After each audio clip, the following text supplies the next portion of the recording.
Chapter 1008. This black figure was shrouded in a black robe.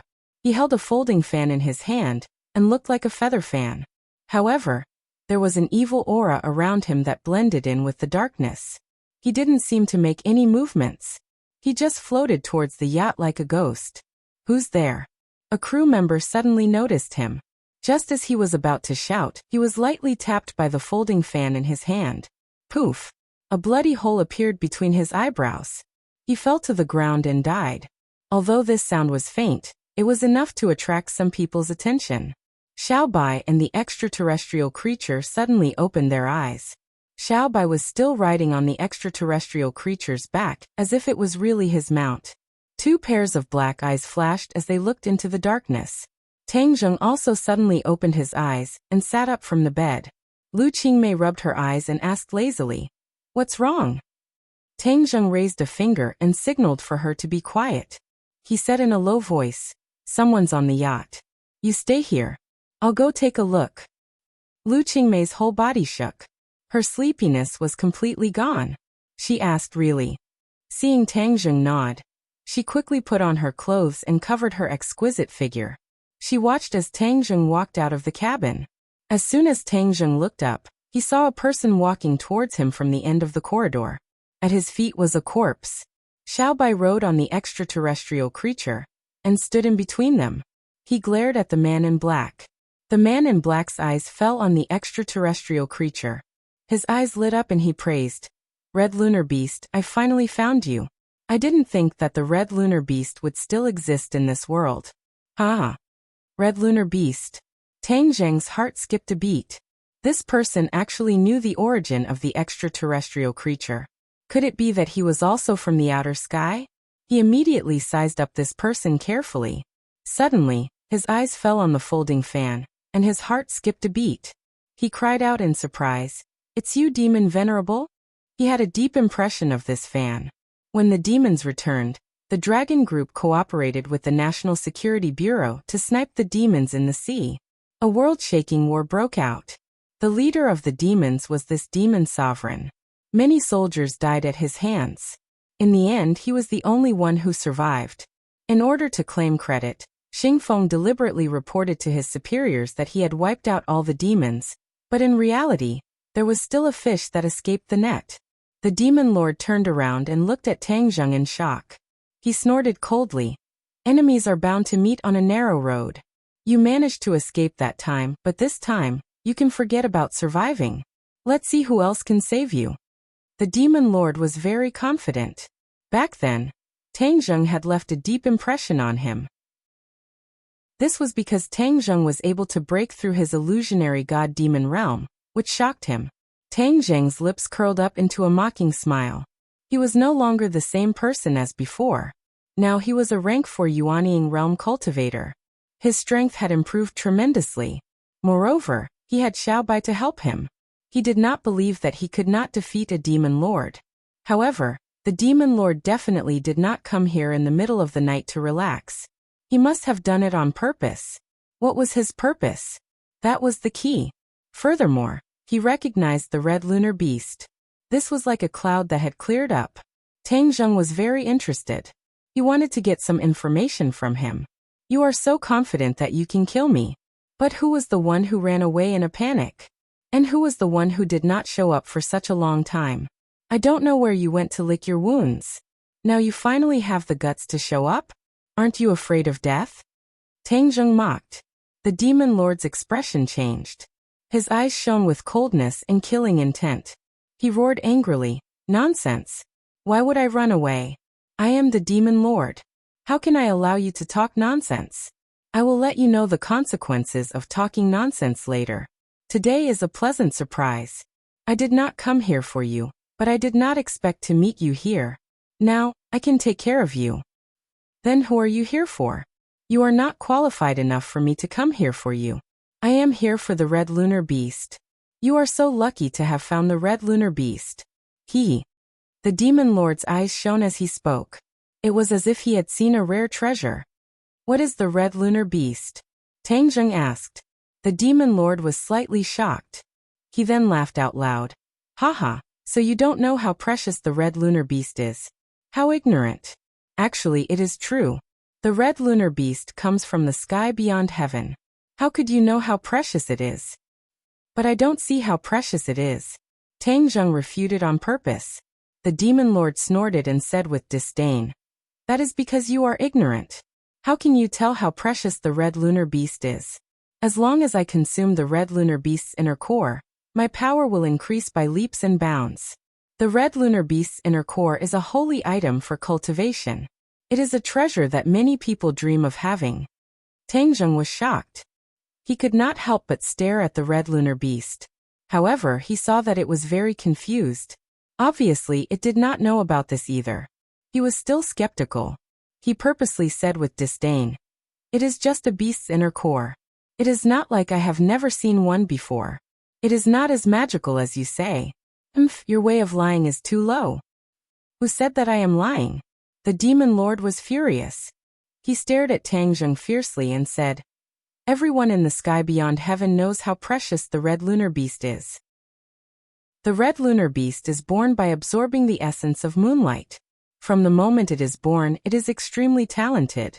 It can cultivate faster with half the effort. Every time it absorbs the essence of moonlight to cultivate, the moon will turn red like blood. This is the origin of the red lunar beast's name." Tang Zheng was shocked. He looked at the red lunar beast in disbelief. It can absorb the essence of moonlight to cultivate. That is too powerful. Normal people could only absorb the spiritual qi in the air to cultivate. They did not even dare to think about absorbing the essence of the sun and moon. There was no way they could absorb the essence of the sun and moon. However, Tang Zheng knew that the essence of the sun and moon was one of the most precious sources of cultivation. He did not expect the red lunar beast to be so talented. No wonder the demon lord was here for the red lunar beast. Coincidentally, I saw a picture of the red lunar beast skeleton on the internet. I asked around and finally found this place. I never thought that I would actually see it. Haha, the heavens are helping me. Just wait until I consume the red lunar beast's inner core. No one in this world will be able to defeat me. The demon lord's eyes shone with madness. Tang Zheng rolled his eyes speechlessly.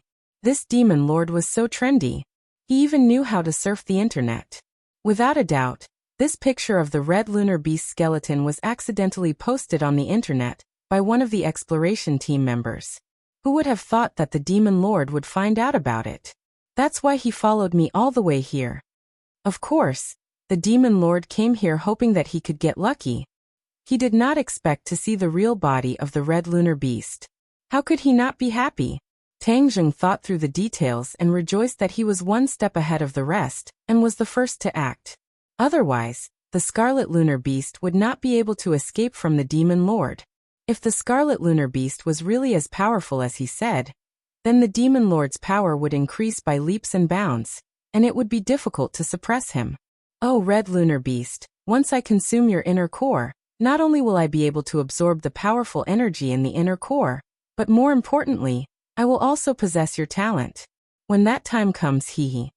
The demon lord raised his head and looked at the night sky. In the boundless night sky, the bright moon was very eye-catching. When that time comes, I will be able to absorb the essence of the moonlight directly. My power will improve tremendously, and I will become the king of this world. Even in the outer heaven, I will be able to occupy a spot. No one will be able to threaten me anymore. Hearing this, Tang Zheng's heartstrings trembled as he realized that the situation was far more complicated than he had imagined. He hurriedly asked, "Are you saying that after consuming the Crimson Moon Beast's Niden, I can also possess its innate talent?" "Of course." The demon lord raised his head proudly and answered with disdain. Tang Zheng was enlightened. "No wonder you are trying so hard to get the red lunar beast. This talent was much more important than the energy in the red lunar beast's inner core. Once he had this talent, he would be able to continuously absorb the essence of the moonlight from the moon. The essence of the moonlight was much more powerful than spiritual qi. His cultivation would be much faster." Tang Zheng looked at the red lunar beast with a complicated expression. It seemed to have noticed that Tang Zheng was looking at it, so it turned around. When their eyes met, the red lunar beast shrunk its neck. It knew that the situation was not good. Thank you for telling me all this. If it weren't for you, I am afraid that I wouldn't know about all this. Telling me all this before you die is the last bit of value you have. Tang Zheng said calmly. The demon lord was stunned for a moment. Then, it laughed out loud as if it had heard the funniest joke in the world. It snorted. Are you really scared out of your wits? How could you say something so stupid? About the red lunar beast, it is useless for you to know, because you will not be able to see me absorb its inner core. After he finished speaking, he was ready to take action. However, he heard a few cracking sounds. Several cabin doors opened, and many people came out. They were finally awakened by this movement. They came out to see what was going on. When they saw that there was an evil black-clothed man on the yacht, they were scared and retreated. Everyone, don't panic. I am here. He can't hurt you. Tang Zheng comforted them. Who is he? Du Qifeng asked. A fish that escaped the net. I let him escape. Today he won't be able to escape. Tang Zheng took a step forward and stood in front of the demon lord and the others. Xiao Xiaoling also hurriedly stood in front of everyone. He looked at the demon lord with vigilance. He had already judged that this person was extraordinary, so he raised his spirit. The demon lord coldly glanced at everyone and said, Hee, there are so many people here. Wait until I get rid of you, then I'll get rid of them. Then, no one will know what happened tonight. It's a pity that you won't be able to see me soar into the sky and amaze the world. Don't dream about your spring and autumn. Tang Zheng stepped forward and took the initiative to attack. The War Soul Sword slashed the air and directly attacked the Demon Lord. The Demon Lord snorted coldly and opened his folding fan. Whoosh, whoosh, whoosh. A cold light flew out of the folding fan and shot straight at Tang Zheng. Ding dang. After a crisp sound, the War Soul Sword resisted the attack of the cold light. Only a few puffs were heard. The cabin door and walls had many small holes, which were completely destroyed by the cold light. Chapter 1009. The battle between the two was very fierce. This narrow space was not enough for them to display their true fighting strength, so their figures flashed, and the two sides tacitly came to the deck. The sword chi and the cold light from the folding fan fell into the water, splashing a column of water into the sky. The demon lord's eyes were awe-inspiring as he asked, Your cultivation has increased so much. How did you do it? Compared to the beginning, Tang Zheng's strength had indeed increased a lot. The demon lord couldn't help but be surprised, but he still underestimated Tang Zheng's strength. Tang Zheng sneered and didn't answer, but the war soul in his hand danced more and more airtight. The sword light intertwined together and attacked the demon lord from all directions. The demon lord retreated slightly and shouted, Demon Eye Soul Destruction.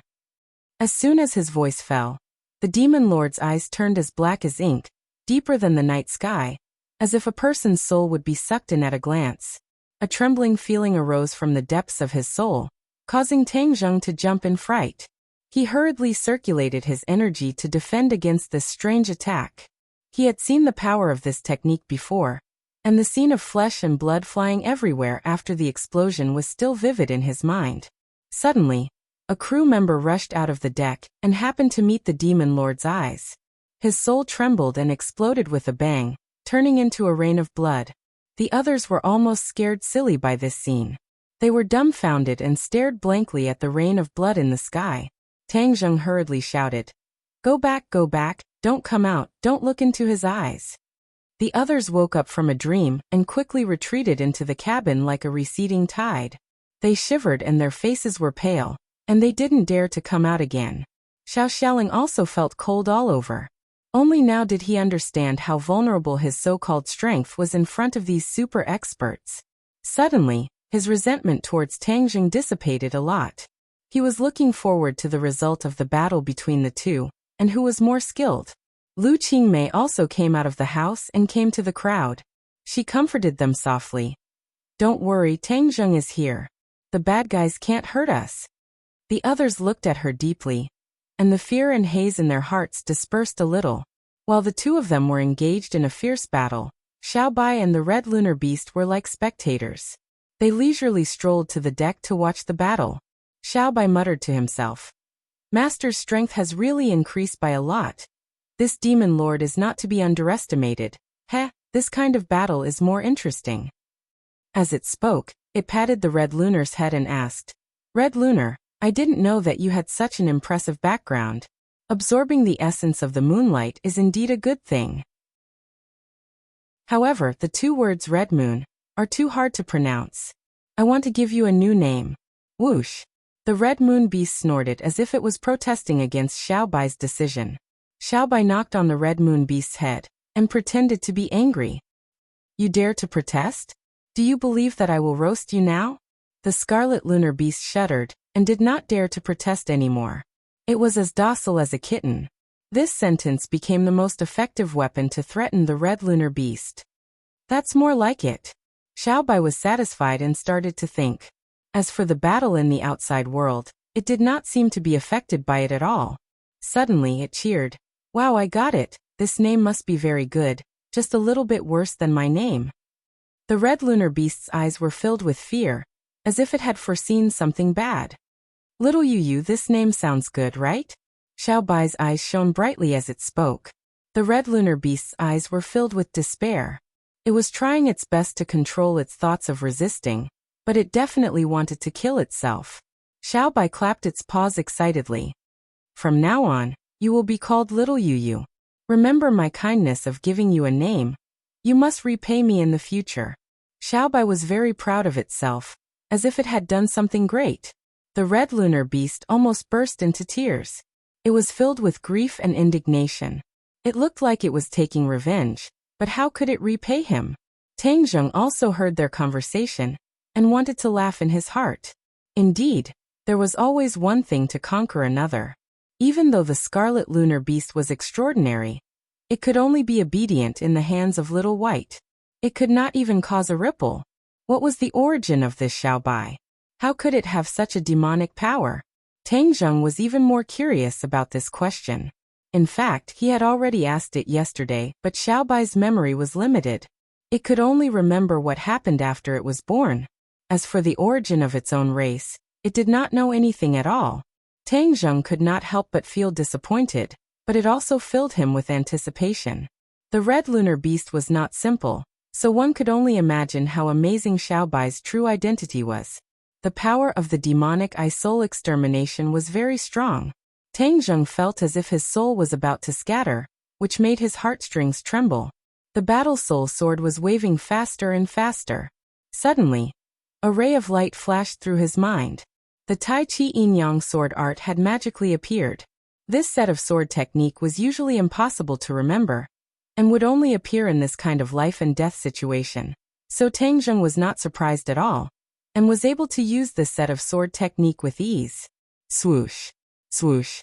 In an instant, the battle soul sword left his hand and flew towards the demon lord. The demon lord's expression changed. It seemed to have realized the power of this sword art. The folding fan in its hand opened up and expanded rapidly, completely blocking the battle soul sword. However, Poochie, with a tearing sound, the folding fan was split into two. The demon lord was stunned for a moment. When it saw the sword light coming towards it, it hurriedly dodged it. However, its eyes quickly locked onto Tang Zheng. It shifted its position and coincidentally looked into Tang Zheng's eyes. Boom! Tang Zheng felt as if his soul had been severely injured, as if it was being torn apart. A wave of pain and trembling that came from the depths of his soul arose spontaneously. He secretly cursed. This was the effect of the demon lord's demonic soul extinguisher. Once it locked onto him, he was afraid that his fate would not be much different from the others. However, he did not give up. He hurriedly channeled his energy. However, this attack came from the soul. For a moment, he was unable to break free. Suddenly, a voice sounded in his mind. He felt his entire body relax. He suddenly realized that this was his own voice. However, it was chanting the Ksitigarbha Sutra. Usually, in order to suppress the Shura, he would often need to chant the Ksitigarbha Sutra. He did not expect that this voice would suddenly appear in his mind. The ancients created a phrase, lingering for 3 days, lingering for 3 days. The voice chanting the Ksitigarbha Sutra was not as simple as lingering for 3 days. It was deeply imprinted in his soul. When his soul was attacked, the Ksitigarbha Sutra would be triggered. He suddenly realized that the members of the world of spirits and souls were originally spirits. As the Dzong of Goguryeu's most powerful technique, the Ksitigarbha Sutra was, of course, the best technique for cultivating the soul. It seemed reasonable that it could resist the demon lord's demonic eye soul extinguisher attack. Tang Zheng was overjoyed. He originally thought that the Ksitigarbha Sutra could only be used to suppress the Shura. Now it seemed that its effect was far greater than he thought. In fact, he was not wrong. The Ksitigarbha Sutra was a high-level technique for cultivating the soul. As he chanted it every day, the Ksitigarbha Sutra was gradually imprinted in his soul. Over time, his soul became stronger and stronger. Even when facing a soul-type attack, he could handle it with ease. The demon lord was very confident. He thought that this was a sure thing. He would definitely be able to get rid of Tang Zheng. However, he suddenly noticed that the corner of Tang Zheng's mouth curled up into a smile. His heart skipped a beat as he realized that something was wrong. An ominous premonition struck him. Before he could react, he found that there were 2 palms on his chest. Bang! Bang! As the 2 palms landed on his chest quickly caved in. Like a kite with a broken string, he fell into the sea, splashing water everywhere. Xiaobai was not surprised by this scene. He mumbled, "This demon lord is also an idiot. How dare he look down on my master? Now he has suffered the consequences of his own actions." The Scarlet Moon Beast rolled its eyes, as if to say that he was not as powerful as he said. Xiaobai's fiery golden eyes immediately noticed the look in the Scarlet Moon Beast's eyes. His eyes flashed as he asked, "You don't agree?" The Scarlet Moon Beast immediately denied, shaking its head like a rattledrum. "If you dare to disagree, I will roast you," Xiaobai threatened. The Scarlet Moon Beast lowered its head, feeling wronged. Xiaobai suddenly pointed at the sea and shouted, "Master, the demon lord is not dead yet. Look at the sea." There was a mark on the sea, and it was moving quickly towards the distance. Under the moonlight, it was very obvious. "You want to run away? Didn't you want to kill me?" Tang Zheng sneered. He flew on his sword and chased after it. "Let's go and have a look." Little White patted the back of the Scarlet Lunar Beast. The Scarlet Lunar Beast roared and rushed out of the ship, landing on the surface of the water. However, it did not sink. Instead, it stepped on the water and quickly chased after Little White. The others rushed out in fear, looking at the backs of the few from afar. The earth-shattering battle just now had completely changed their worldview, letting them experience another world outside of this one. They looked at each other, unable to calm down. Lu Qingmei's eyes lit up. She clenched her fists and locked onto the handsome figure in the air. Her beautiful eyes were filled with splendor. The two rushed towards the horizon, one after the other. The dark clouds in the sky moved to the top of their heads, and a storm was coming. Crack! A bolt of lightning tore through the dark clouds, and thunder rumbled. Heavy rain poured down, splashing onto the ground. Violent winds blew, setting off stormy waves. The originally calm sea surface was suddenly filled with wind and rain, turning into a scene of doomsday. Tang Zheng's pupils shrank. He drew his bow and said, "Do you want to hide under the water for the rest of your life? Come out." Swoosh! The shooting sun arrow left the bow and shot into the sea. Boom! A huge sound was heard, and huge waves appeared. A human figure broke out of the water and rushed into the sky, bringing with him a stream of blood. His body was covered in blood. Obviously, he had been injured by the shooting sun arrow. He floated in the air, staring at Tang Zheng from afar. He asked in disbelief, "How can you be so powerful?" Tang Zheng laughed. "There is no need to tell you. Tell me about the sky beyond sky, and I will let you die a quick death." Wishful thinking. The demon lord roared, and a black fog appeared on his body. In an instant, he merged with the darkness. It was very strange. "A little bastard from Kingsaman wants to force me, the demon lord, to commit a crime? Impossible." Chapter 10:10. In the demon honorable's mind, Tang Zheng had once performed the heavenly fairy sword technique. Therefore, he had always considered Tang Zheng as someone from Kingsaman. As for Kingsaman, he did not take them seriously. This was because this sect was considered strong in the past. However, ever since they were banished to the outer sky, they had gradually declined. Now they were reduced to a third-rate sect. For a powerful sect like the demon race, they naturally did not take such a third-rate sect seriously. How ignorant. You still think that I'm from Kingsaman? Tang Zheng snorted in disdain. The shooting sun arrow was placed on the heaven-shocking bow. And in that moment, the arrowhead flickered with light, like a ray of starlight shining brightly in the night sky. Break! Tang Zheng roared. The shooting sun arrow pierced through the sky. The black fog behind the demon honorable surged and turned into a wall, blocking the shooting sun arrow's path. Boom! The shooting sun arrow hit the black fog. The black fog shattered, and the shooting sun arrow fell into the sea. Whoosh whoosh whoosh. Another 3 arrows were shot consecutively.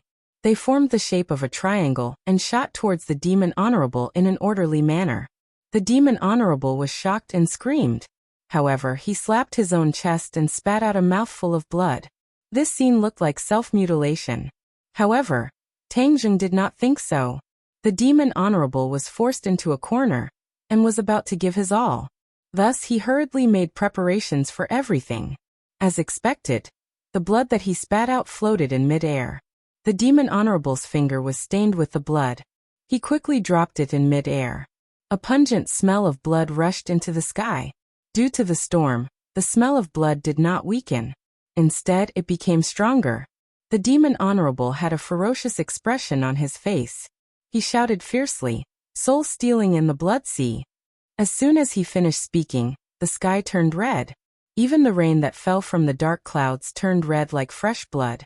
The rainwater fell into the sea and bubbled as if it was boiling. In an instant, the area below turned into a sea of blood. Fish floated on the surface of the sea with their bellies up, losing their lives. This area seemed to have turned into a sea of death, causing people to be intimidated. Bai and the red lunar beast were floating in the sea, but they were not affected. Bai was holding 2 shooting sun arrows in its claws. It had picked them up when they fell into the sea. Raising his head to look at the scene, Bai curled his lips. This demon lord is really not easy to deal with. You, if master is not strong enough later, you can't be lazy. You have to help master. Do you hear me? This time, the red lunar beast agreed without hesitation. Bai happily praised, "Very good. Keep it up. Keep it up." 3 shooting sun arrows arrived in front of the demon venerable. The rain that fell from the sky suddenly stopped and gradually gathered in front of the demon lord. The seawater below also soared into the sky. The 2 blood-like streams of water merged and quickly intertwined into a giant hand, grabbing the 3 shooting sun arrows. Boom! Boom! After 3 explosions, the shooting sun arrows stopped and fell into the sea. Bai leaped up and snatched the shooting sun arrows back. As for the giant blood-red hand, it also fell apart. However, before Tang Zheng could be happy, the blood-red hand quickly gathered and protected the demon lord, blocking all possible attacks. Tang Zheng had a strange look in his eyes. This was a move that the demon lord had not used last time. Last time, he had mainly used the illusory god-devil realm and the demonic eye-soul extermination. Now that these 2 moves were useless against Tang Zheng, the demon lord had no choice but to change his attack pattern. Obviously, this move was not simple. Tang Zheng did not dare to be careless. What he didn't know was that the demon sovereign had to pay a huge price to use this move. The demon sovereign had to sacrifice his own life to use this move. Therefore, under normal circumstances, he would never use such a risky move. But now he had no choice but to do so. Otherwise, it would be even more difficult for him to escape. Now he still had a chance to live. Lightning flashed and thunder rumbled in the sky. Even the lightning seemed to have been dyed red. Everything was strange. This time, Tang Zheng did not hold back. He shot out the remaining 4 shooting sun arrows. The 4 arrows were shot together with unparalleled power. Kill! The demon lord roared. His body was covered in a bloody light and could not be seen clearly. The pair of blood-red hands grew bigger and bigger. In the end, they almost occupied half of the sky and fell from the sky. Whoosh! The blood-red hand grabbed one of the shooting sun arrows and threw it down disdainfully. Following the same pattern, the remaining 3 shooting sun arrows were blocked one by one. A red light flashed and the blood-red hand exploded into pieces. Lines of blood also appeared on the demon lord's body. His body seemed to be dismembered. The blood merged with the blood around his body and fluctuated violently. Immediately, a blood-red hand appeared and grabbed at Tang Zheng. An invisible force seemed to have grabbed Tang Zheng's soul. Tang Zheng felt his body tighten. It was as if his soul was about to leave his body. He hurriedly chanted the Ksitigarbha Sutra. His soul immediately calmed down, and that feeling disappeared. The demon lord waited for a long time, and found that the blood-red hand was empty. It did not snatch away Tang Zheng's soul. This was too inconceivable. This was because even an early soul formation stage cultivator would find it extremely difficult to dodge this attack. They would not be able to dodge it as easily as Tang Zheng. The demon lord was puzzled. However, he already knew that something was wrong. This was because his body had reached a limit. If he continued to force himself, his blood would dry up and he would die even if Tang Zheng did not attack him. His blood was like a flood that broke through a dam. It continued to flow out from the various wounds on his body, completely drenching his clothes and mixing with the rain and seawater outside. A hint of despair flashed through his heart, but he instantly reminded himself that he could not be so pessimistic. After all, the outcome had not been decided yet. Your soul attack is useless against me. Don't waste your energy. Tang Zheng roared. What kind of spell have you cultivated? How can you defend against my soul attack? The demon lord was unwilling to give up. He asked in a hoarse voice. Soul attacks had always been one of his strengths. Many people who were on the same level as him had died at his hands because of his soul attacks. This was also what he was most proud of. However, he did not expect that this series of attacks would be useless against Tang Zheng. The Ksitigarbha Sutra. Have you heard of it? Tang Zheng asked with a smile. The Ksitigarbha Sutra? The demon lord was confused. It was obvious that he had never heard of this spell. By bring back my sun shooting arrows. Tang Zheng had already seen by on the surface of the sea. Hence, he could shoot arrows without fear. He did not have to worry about losing the sun shooting arrows in the sea. Whiz. Bai carried the sun shooting arrows and soared into the sky from the scarlet lunar beast. His 4 hooves were on fire as he stepped on the flames. He was not afraid of the wind and rain at all as he arrived beside Tang Zheng. Tang Zheng took the 9 sun shooting arrows. Suddenly, his expression changed drastically. He looked at the sun shooting arrows in his hand in shock. Although there were 9 sun shooting arrows, when combined together, it gave him the feeling that they were one. Could it be that not only can these 9 sun-shooting arrows be separated, they can also be combined into one? With a thought, he immediately activated his innate chi and channeled it into the sun-shooting arrows. However, there was no change. There's no reaction. Could it be that I guessed wrongly? He was confused, but he immediately denied this thought. His intuition should not be wrong, but there must be something wrong somewhere. Suddenly, an idea flashed through his mind, and he suddenly remembered something. All of his magic treasures had been recognized by blood, but only the heaven-shocking bow and the sun-shooting arrows did not have this procedure. Because he had done this before, but it was useless. He did not understand the reason, so he did not investigate further. Now that the 9 sun-shooting arrows were gathered, he gradually had a thought. Could it be that it was because he did not gather all of the sun-shooting arrows back then? It was equivalent to this magic treasure not being a whole, so it could not be recognized by blood. Then wouldn't it be fine now? With a thought, a drop of blood essence appeared from the tip of his finger and dripped onto the shooting sun arrow. He chanted the incantation for blood recognition, and immediately, the shooting sun arrow released a blood-red light. This light not only enveloped all the arrows, it also enveloped the heaven-shocking bow, and a mysterious power rippled out. What are you doing? The demon venerable asked in shock. Tang Zheng was excited, because his guess had finally been confirmed. In the past, he could not drip his blood to recognize his master, because the sun-shooting arrows were not complete. Now that he had gathered a set of magic treasure, he could easily drip his blood to recognize his master. If not for the subtle feeling of having 9 sun-shooting arrows in his hands, he would not have thought of this. The light suddenly converged, and the sun-shooting arrows and heaven-shocking bow returned to their original state. However, in Tang Zheng's eyes, he still felt that there was something different. Master. A voice suddenly sounded in his mind. Tang Zheng was pleasantly surprised, and asked, "You are an artifact spirit?"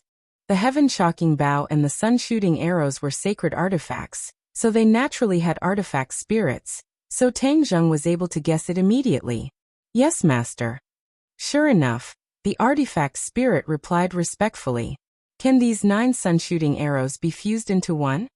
Tang Zheng asked the question in his heart. "Of course."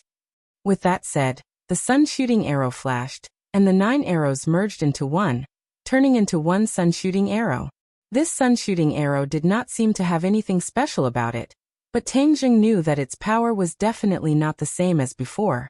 He was eager to give it a try, and raised his head to look at the Lord. The demon venerable's heart skipped a beat. He had a bad premonition and shouted, "What are you doing?" He had clearly seen the changes in the sun-shooting arrows, and naturally understood that this was not a good thing for him. The corner of Tang Zheng's mouth raised, and he said, "Just now you tried the power of each arrow, now I'll let you have a taste of the power of the 9 arrows." Done. The sun-shooting arrow was placed on the heaven-shocking bow. The bowstring was pulled into the shape of a full moon, aimed at the demon venerable, and released his fingers. Buzz. The bowstring released a heart-shaking sound, and the rain seemed to have frozen at this moment. The sun-shooting arrow pierced through the raindrops, tore through the curtain of water formed by the interweaving rain, and shot towards the demon venerable. Chapter 10-11. When the demon venerable saw the shooting sun arrow flying towards him, he staggered backwards and tried to fight back. The blood in the air interweaved to form a water screen. However, with a tearing sound, the shooting sun arrow mercilessly tore a hole in the water screen. The shooting sun arrow accurately pierced through the demon venerable's chest. Everything froze. The demon marshal's body suddenly stiffened and maintained a strange posture. His eyes were filled with disbelief as his life force quickly disappeared. Ah! A heart-wrenching scream came from the depths of his throat. It was abnormally ear-piercing. Suddenly, the scream stopped abruptly. A large amount of blood spurted out from the gaps in his body like a fountain. Boom! Under the Great Lord's desperate gaze, a loud explosion occurred. The demon marshal's body turned into a rain of blood that drifted with the wind and fell into the sea. Tang Zheng was in a daze for a moment and was amazed. The power of 9 arrows combined into one was unimaginable. Furthermore, when the shooting sun arrow flew out, his connection with the shooting sun arrow was still very close. The shooting sun arrow floated in midair, and did not fall into the sea like before. "Come back!" Tang Zheng called out, and the shooting sun arrow flew back into his hand with a so sound. He could freely control the shooting sun arrow, as if he was controlling the war soul sword. This way he did not have to worry about losing the shooting sun arrow. This was an unexpected surprise of the blood recognition. Bai looked at this scene lazily and curled his lips. "What demon marshal? It's just Esoso. How can it be Master's opponent?" Tang Zheng's entire body relaxed as he laughed involuntarily and said, "Are you trying to flatter me?" Bai opened his mouth as if he was laughing. "Let's go down. Don't let the scarlet lunar beast escape." "How dare it? Roast it," Bai said fiercely. Tang Zheng laughed and looked at the rain that was gradually returning to normal. Although it was a storm, in front of him, the wind and rain could not affect him at all. On the sea, the scarlet lunar beast did not run away. It only looked up at the scene in the sky. When it saw the demon marshal explode and die, its eyes flashed with shock. Seeing Tang Zheng and Bai descending from the sky, it quickly lowered its head and looked docile. Although it was arrogant by nature, after Bai's punishment, it understood who was stronger and who was weaker. Therefore it instinctively chose to give in. Tang Zheng looked at the red lunar beast with satisfaction. It did not choose to run away, which was a wise decision.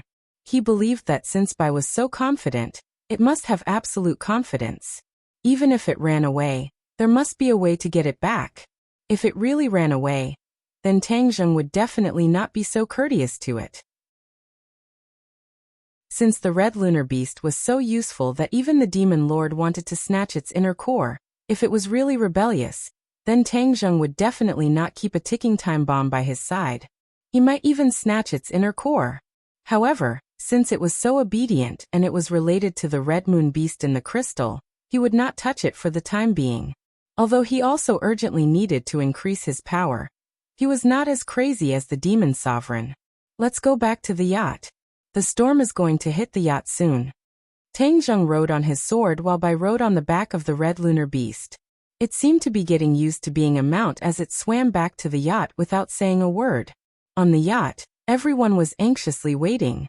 As they were too far away and there were dark clouds, they could not see clearly what was happening in the middle of the night. Seeing that Tang Zheng had returned, they immediately went up to him and asked about the outcome. The threat has been eliminated. Don't worry, Tang Zheng said. Who is that person? What red lunar beast? What demon marshal? Someone asked curiously. Tang Zheng smiled and said, There's something that I have to tell you. This world is not as simple as you think it is. There are many unknown dangers. Therefore, it's best to forget what you've seen. Don't tell anyone about it, or else it won't do you any good. This sentence was a warning, but it also carried a threatening nature. Everyone heard it, and immediately, their faces became deathly pale. Tang Zheng was not being cruel. He was doing it for their own good. If they were to spread the news, they would be the ones who would be hurt in the end. Of course, he might be in some trouble, but he already had enough troubles. He did not care about one more. Du Qifeng's heart skipped a beat and his face became serious. He warned everyone sternly. Did you hear that? Young Master Tang is doing it for everyone's good. You must remember that. Otherwise, you'll be the ones who suffer in the end. If I hear anyone spreading rumors, I won't let them go. Everyone kept quiet out of fear, and kept nodding their heads. What they had seen and heard along the way had completely shocked them. Although they were curious, no one would risk their lives to spread rumors. Tang Zheng nodded his head in satisfaction. This matter was finally over. Du Qifeng immediately asked someone to clean up the blood on the ground and the dead colleague. This time, they had lost 2 people and it was a shadow in everyone's heart. Whoosh! The wind blew and the storm finally swept over. The yacht shook with the breaking waves. The rainstorm hit the yacht and made a crackling sound. Tang Zheng's face sank. His right foot gently stamped on the deck. With a bang, the big ship sank down as if it had been hit by a huge force. It shook violently and stopped immediately. The yacht seemed to have taken root in the sea. No matter how turbulent the waves were, they could not do anything to the yacht. Early in the morning, the storm finally stopped. The wind and rain washed away the killing and blood of last night. The sun shone and the sea breeze blew, bringing a fresh smell. For what happened last night, everyone chose to keep their mouths shut. No one mentioned it or asked Tang Zheng about it.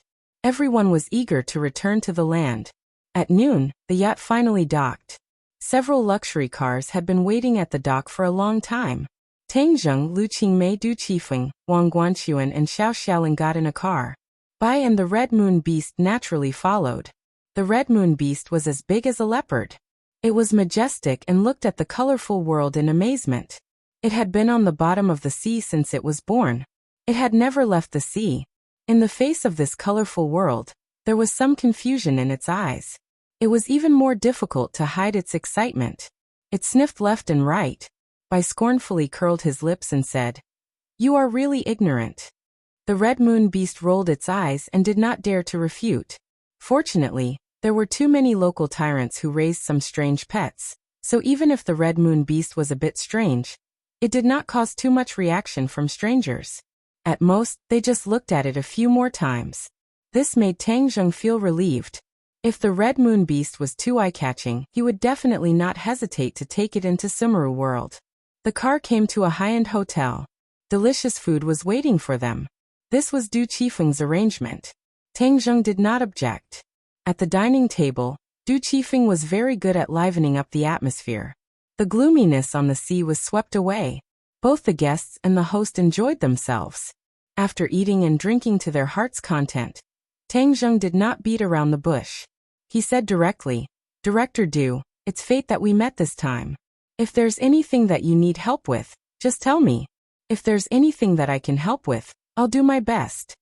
Since Du Qifeng was so attentive, He must have a request. Du Qifeng looked at Tang Zheng gratefully. If Tang Zheng did not take the initiative to mention it, he would not have dared to mention it after so many things had happened. At that moment he was relieved. Thank you for thinking so highly of me, young Master Tang. Then, I won't be long-winded. I heard a rumor that there was a magical pill called the life-extending pill in the capital last year. It was made by young Master Tang. May I know if young Master Tang still has such a magical pill? Life-extending pill? Tang Zheng frowned. Ever since the world of spirits and souls rebounded, he had almost given up the idea of using the life-extending pill. He did not expect Du Qifeng to mention it. Seeing Tang Zheng's reaction, Du Qifeng's heart sank. He said bitterly, "If it's inconvenient for young Master Tang, then forget it." Alas! Tang Zheng took a deep look at Du Qifeng and asked, "What's the matter with you first?" A touch of joy flashed through Du Qifeng's eyes. He seemed to see a glimmer of hope again. He said, "My wife has a strange disease. The doctors don't have much time left. I was desperate, but I didn't expect that there would be a way to meet young Master Tang. So I asked young Master Tang for the life-extending pill to save my wife's life." Lu Qingmei's heart softened. She said first, "I didn't expect Director Du to be so affectionate. Although your wife is sick, she must be very happy. Alas, she suffered too much when she was with me. If I just watch her leave like this, I'm really not a man." Du Qifeng shook his head and sighed. As a woman, Lu Qingmei was very easily moved by this kind of thing.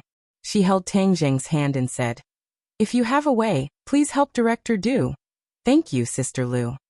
Du Qifeng was very grateful. He knew very well how important Lu Qingmei was. With her words, Tang Zheng would definitely not sit by and do nothing. Sure enough, Tang Zheng nodded.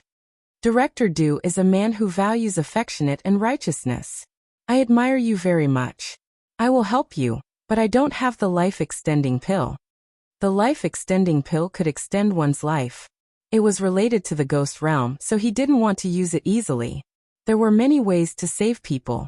It was not necessary to use the life-extending pill. Hearing that there was no life-extending pill, a touch of despair flashed through Du Qifeng's eyes. Seeing this, Tang Zheng hurriedly said, "Director Du, don't worry. Listen to me. Although I don't have the life-extending pill, it's not difficult to cure diseases and save people. I'll recommend a person to you. He is the divine hand of Xing Lin. I think he can help your wife." "Who is it?" "The King of Medicine." "The King of Medicine? Isn't his whereabouts uncertain? Where can I find him?" Hearing this name, Du Qifeng's eyes lit up. He had thought of looking for the King of Medicine, but this person was elusive. With his level, he couldn't find the King of Medicine. Tang Zheng smiled faintly. Of course, he knew where the King of Medicine was. He was studying medicine in Tang Zheng's pharmaceutical company. This old man was obsessed with medicine. He was obsessed with the life-extending pill provided by Tang Zheng. He wouldn't give up until he thoroughly studied it. "I'll ask him to contact you. If it still doesn't work, I'll think of another way," Tang Zheng promised. Chapter 10-12. After dinner, a group of people parted ways. Tang Zheng, Lu Qingmei, and Xiao Xiaoling returned to the capital, and the others followed Du Qifeng and left. Along the way, Xiao Xiaoling drove, but he was very silent. Tang Zheng and Lu Qingmei sat in the back seat, while the Red Moon Beast and Xiao Bai sat in the front seat. The Red Moon Beast had retracted its head, and it no longer looked at the Grand View Garden like Granny Lu. It had a new understanding of the world, and seemed to be lost in thought. Little White lazily laid on its body, using it as a cushion. The sunlight shone in from the window and shone on its snow-white fur, making it look like the most precious satin. As for the red fur on its forehead, it looked like it was about to burn. Tang Zheng glanced at Xiao Xiaoling, who was driving, and said, "After returning to the capital, I will give you a task. You go and find Song Yu and the other people of the Sword Pavilion. Now you are a master warrior. It's no problem to deal with Song Yu, right?" Xiao Xiaoling pondered for a moment, and replied without turning his head, "Yes." Tang Zheng didn't expect Xiao Xiaoling to be loyal. As long as he didn't violate his promise, he was still very confident about this. This task was also equivalent to a test. If he really failed, he would stand aside forever in the future. At present, Tang Zheng was not short of manpower. A master warrior didn't have much value to him. The car stopped at the door of the house. Hearing the sound, the others came out. Feng Shishir saw Xiao Xiaoling and couldn't help exclaiming, "Why are you here?" The original trip to Dianan left a deep impression on her, so she still remembered Xiao Xiaoling. Xiao Xiaoling narrowed his eyes and recognized Feng Shishir. He looked at Lu Qingmei thoughtfully, but he didn't say anything. "You go." Tang Zheng waved his hand. Xiao Xiaoling didn't say a word, turned around and left. "Isn't he a killer? Why is he with you?" Feng Shishir frowned and asked. "I have taken him under my command." "I see." Feng Shishir suddenly understood and looked at Lu Qingmei thoughtfully, trying to guess what had happened between the two. Although Lu Qingmei was shy, she still greeted everyone gracefully. When they entered the room, the people in the room began to ask questions. Tang Zheng was not in a hurry to answer. Instead he asked, "Where's Grandpa? Why don't I see him?" "Grandpa is living next door. Uncle and Auntie are also living with him," Feng Shishir said. It turned out that after the old man came to the capital, he felt that it was a novelty at first, but later on he found a room full of girls swaying in front of him, dazzling him. The old man liked peace and quiet. In the end he suggested that they move out. How could Feng Shishir and the others agree? However, they couldn't resist the old man's insistence. In the end they decided to move out on their own, but the old man vetoed it. They had no choice but to buy the villa next door for the old man to live in. When Wu Junshan and Lan Yu saw this, they were worried that the old man would be lonely, so they took the initiative to move in together. "It's all our fault. We're too noisy every day and disturb Grandpa," Feng Shishir said guiltily. "It's not your fault. I'm going to see Grandpa. I'll be back in a while."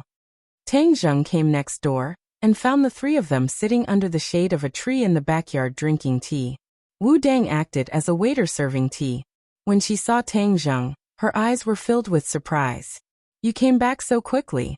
Why didn't you call in advance?" Wu Dang intimately ran over. Tang Zheng hugged her slender waist. Seeing the other three turn their heads, he said without blushing, "Grandpa, I'm back." Tang Dahai happily stood up and amiably looked at the pair and said, "It's good that you're back.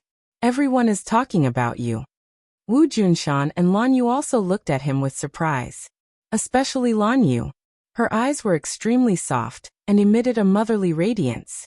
Tang Zheng nodded to the two of them and said, "Thank you for accompanying Grandpa." Lan Yu rebuked, "We're all family. There's no need to say thank you. The old man is a very interesting person. Listening to him talk about your childhood is very interesting." "Hee, that's because you don't mind this old man's nagging," Tang Dahai said with a gratified smile. Tang Zheng looked deeply at Wu Junshan and Lan Yu. Regardless of whether their words were true or false, their actions of accompanying the old man made him very grateful. "There shouldn't be any danger this time, right?" Tang Dahai asked. "There's no danger. I just went out for a stroll. Reading 10,000 books, walking 10,000 miles. Isn't this what the ancients said? Going out for a walk is always right. All right, you don't have to accompany this old man. There must be someone waiting for you. Hurry up and go." Tang Dahai waved his hand and said. Tang Zheng supported the old man and said, "Grandpa is joking. Where would there be someone waiting?" Tang Dahai glared at him. "Don't think that I can't see with my old eyes. Hurry up and go. I'll drink tea with the two of them and chat." "All right, then I'll go over first. I'll call you when it's time to eat." Tang Zheng nodded towards Wu Junshan and Lan Yu, then turned and left. Wu hurriedly said, "Grandfather, master, mistress, I'll go over first." Lan Yu laughed involuntarily. "Go, a grown girl can't be kept." Wu's cheeks were slightly red, but she still held on to Tang Zheng's arm and happily walked out. Tang Dahai looked deeply at Wu Junshan and Lan Yu, and said meaningfully, "Don't worry, little Zheng is a reasonable child. He will definitely understand your good intentions. Just give him some time, and he will figure it all out." Tang Dahai was very clear about the thoughts of the two. In the past he was worried that his grandson would be snatched away, But now he understood that this worry was unnecessary. No matter who it was impossible for them to snatch Tang Zheng away from him. Therefore, from the bottom of his heart, he hoped that Tang Zheng would be able to reconcile with his parents. He was willing to be the bridge between them. Lan Yu emotionally said, "Thank you, old master, for your understanding. We will definitely work even harder to obtain his forgiveness. We are willing to wait." Wu Junshan also firmly nodded his head. When Tang Zheng returned home, he was surrounded by a group of beauties, chattering nonstop. On the other hand, the Empyrean fairy was very quiet. She looked at the scarlet moon beast in the eyes and fell into deep thought. With the Empyrean fairy's eyes, she could naturally see that the scarlet moon beast was not an ordinary creature. Therefore, she was very curious as to why Tang Zheng went out and brought back such a fellow. When Xiaobai returned home, he was caught by Nana. Little girls had no resistance towards this kind of cute thing. Xiaobai wanted to break free, but was unable to escape. The scarlet moon beast rejoiced in his misfortune, as if it was saying that there was finally someone who could help it vent its anger. "Nana, quickly let go of me. I can't breathe." Xiaobai finally could not help but scream. This voice immediately silenced the house. Everyone's gaze turned to Xiaobai, especially Nana. Like a frightened rabbit, she threw Xiaobai outside and turned around to jump into Tang Zheng's arms. She cried out in fear, "It's talking." Tang Zheng laughed. "Didn't you see Little Black on the island? Doesn't it know how to talk too?" Little Black was the thundercloud beast. Nana raised her head as if she had been enlightened. She tilted her head and said, "Yes, Little Black can talk too. All the animals in our house can talk. It's not scary at all." After she finished speaking, she turned around and rushed towards Xiaobai. Xiaobai was about to run away, but Nana quickly caught it. Her pair of small hands kept rubbing on its body as she shouted excitedly, "Xiaobai, say something again. Say that you like Nana." Xiaobai rolled its eyes as if it was saying that it was childish. Nana did not let it go. She pulled its mouth and urged, "Xiaobai, say it now." Looking at Xiaobai's hopeless look, Tang Zheng could not help but laugh even louder. Nana seemed to be showing signs of turning into a violent loli. Even the majestic Xiaobai could not resist her. Of course, it was not that Xiaobai was weaker than her. It knew that Nana was one of them, so it did not argue with her. Seeing this, the red lunar beast gloated even more. Its eyes were almost overflowing with joy.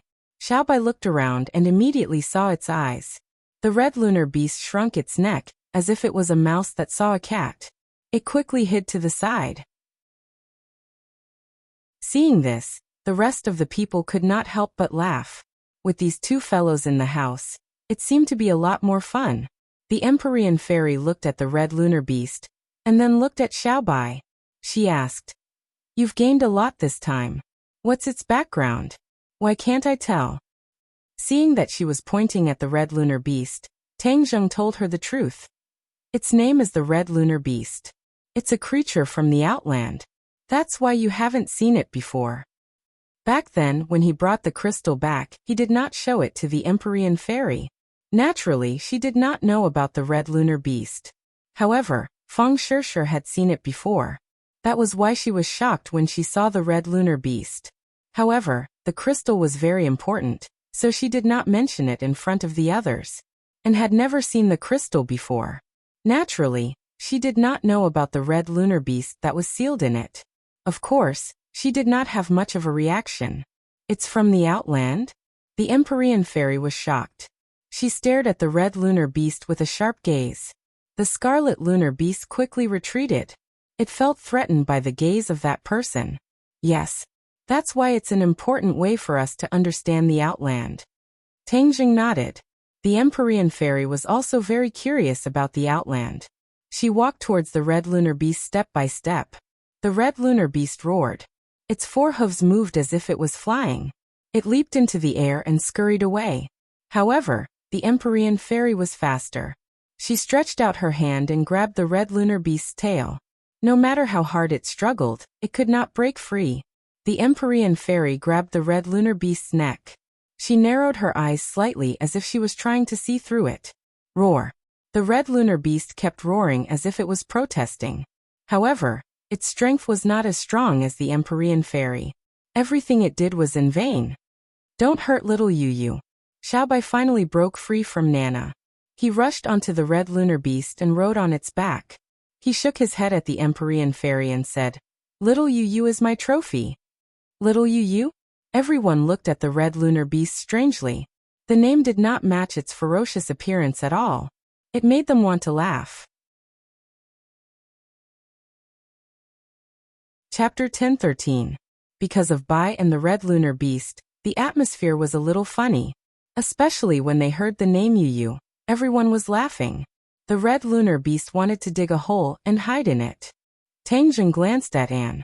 Since the red lunar beast was related to the crystal, it was not appropriate for it to appear in front of her. Hence, he signaled the Empyrean fairy with his eyes. The Empyrean fairy understood what he meant. She swallowed the question that she wanted to ask and looked at him meaningfully. The Empyrean fairy let go of her hand, and the red lunar beast ran away. Bai hopped on its back and patted its head. Then they quickly disappeared from everyone's sight. Tangjun went to the backyard, and the others left. Only the Empyrean fairy followed him. She asked softly, "You didn't finish talking just now. What happened? Do you still remember that Xianin sealed herself?" Tangjun asked. The Empyrean fairy nodded quietly. "Actually, I've seen such a seal before." Tangjun told her about his discovery in the Swedish palace. The Empyrean fairy was enlightened. She subconsciously turned her head and looked into the house. "So, you're trying to avoid Anne. You're afraid that she'll know that you stole the crystal from her house." Tangjun shrugged and said, "The crystal is very important, especially the red lunar beast. Of course, I have to be careful. This time, we saw the red lunar beast at the bottom of the sea, and there was even a skeleton of the red lunar beast. There must be something that happened in the sea. If we can figure it out, we might be able to solve the mystery of outer sky. The red lunar beast can't talk. What can we do? Unless we wake the red lunar beast in the crystal." The Empyrean fairy had an idea and said, "Yes." Tangjun's eyes lit up. "The red lunar beast in the crystal is not dead. I wonder what will happen if we let the two red lunar beasts meet." "That's a good idea. It's worth a try," the Empyrean fairy agreed. "Then there's no time to lose. I will bring the red lunar beast to the island tomorrow, and meet with the other red lunar beast. I'll go with you." Tangjun looked at her deeply and nodded in agreement. "Didn't you take many treasure chests in the sea? Are there any clues?" the Empyrean fairy asked. Tangjun shook his head. "I've already checked with my divine sense. These treasure chests don't contain any skeletons, they're all filled with jewels. The skeleton in the previous treasure chest was probably just a coincidence." The Empyrean fairy was slightly disappointed. It was the same for Tangjun. When he first heard about the red lunar beast from the demon lord, he had a thought. Is the inner core left behind by the skeleton still there? He specifically asked Wang Guanchuan, and found out that there were no inner cores in the treasure chests that they fished up. The inner core was probably the same as the corpse. It had already rotted and fused into the sea. He then remembered the unusual great white shark.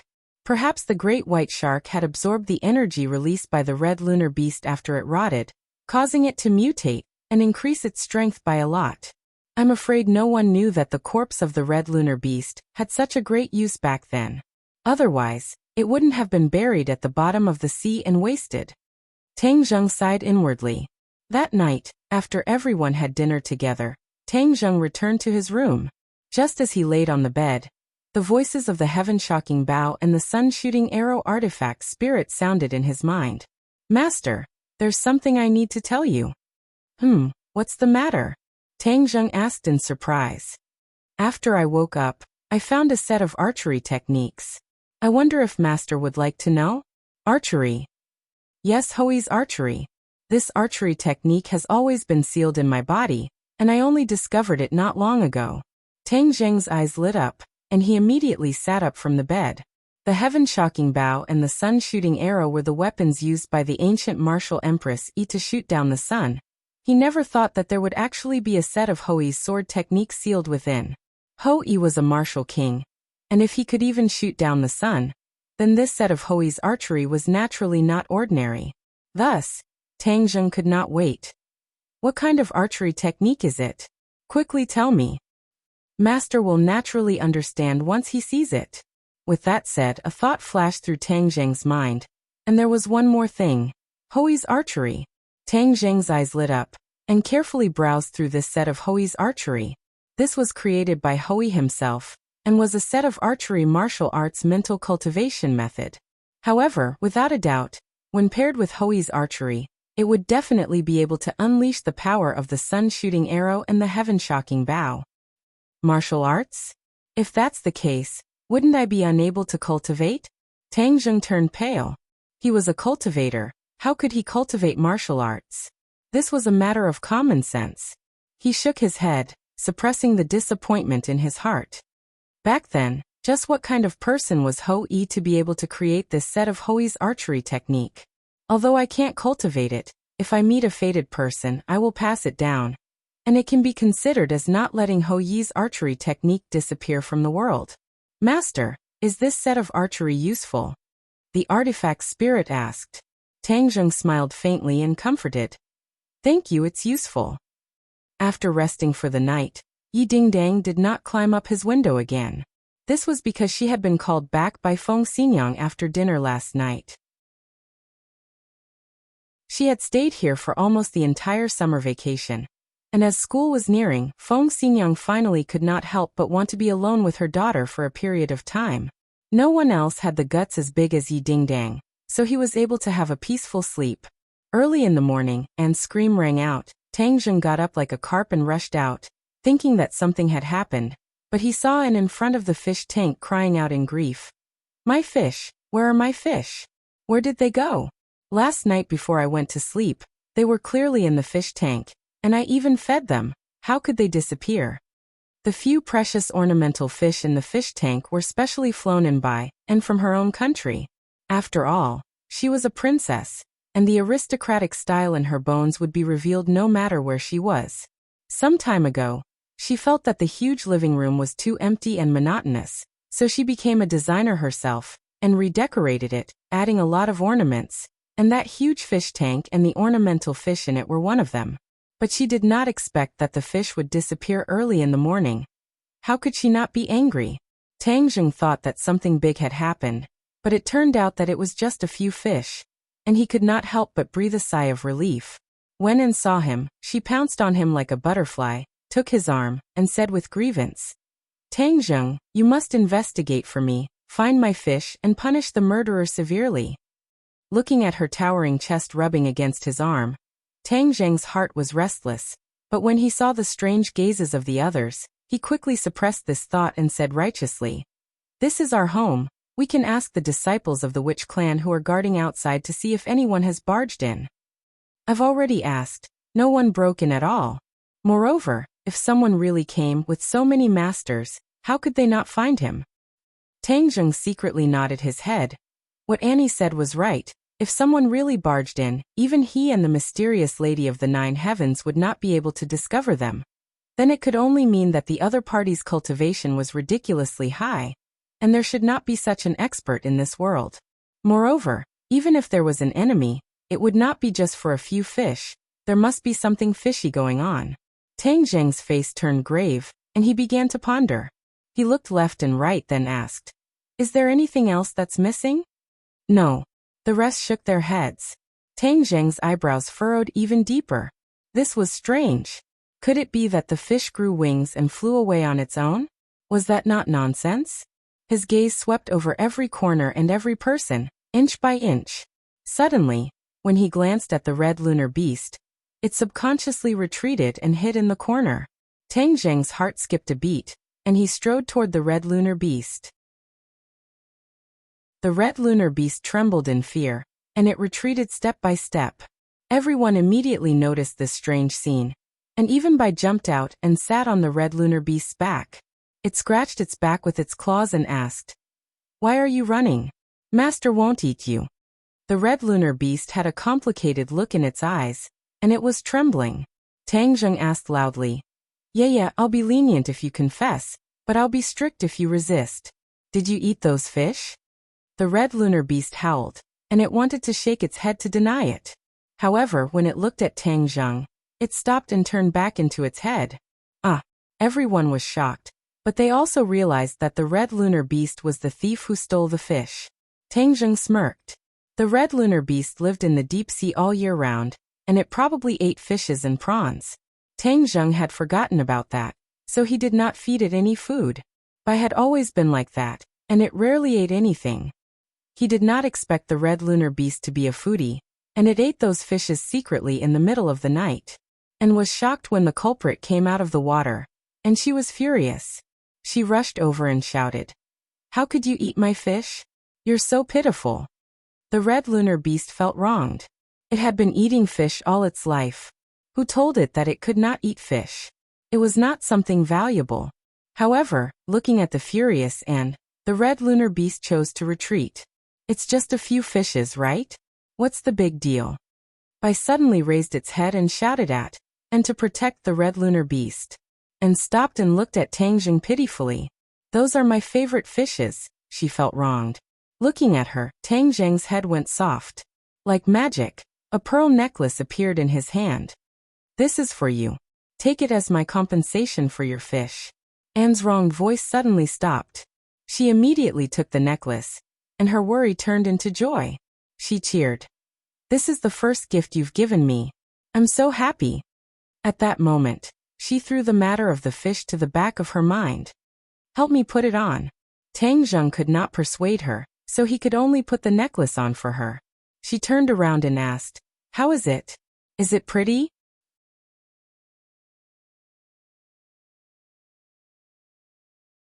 Chapter 10:14. Favoring one over another was a taboo, so Tang Zheng naturally had to do his best to remedy the situation. Luckily, he had a lot of jewels, so he took out a few and gave them to everyone, appeasing the crowd, and pouted unhappily, but there was nothing she could do. However, she kept comforting herself that he was the first to give her a present, and the others were just supplementary gifts.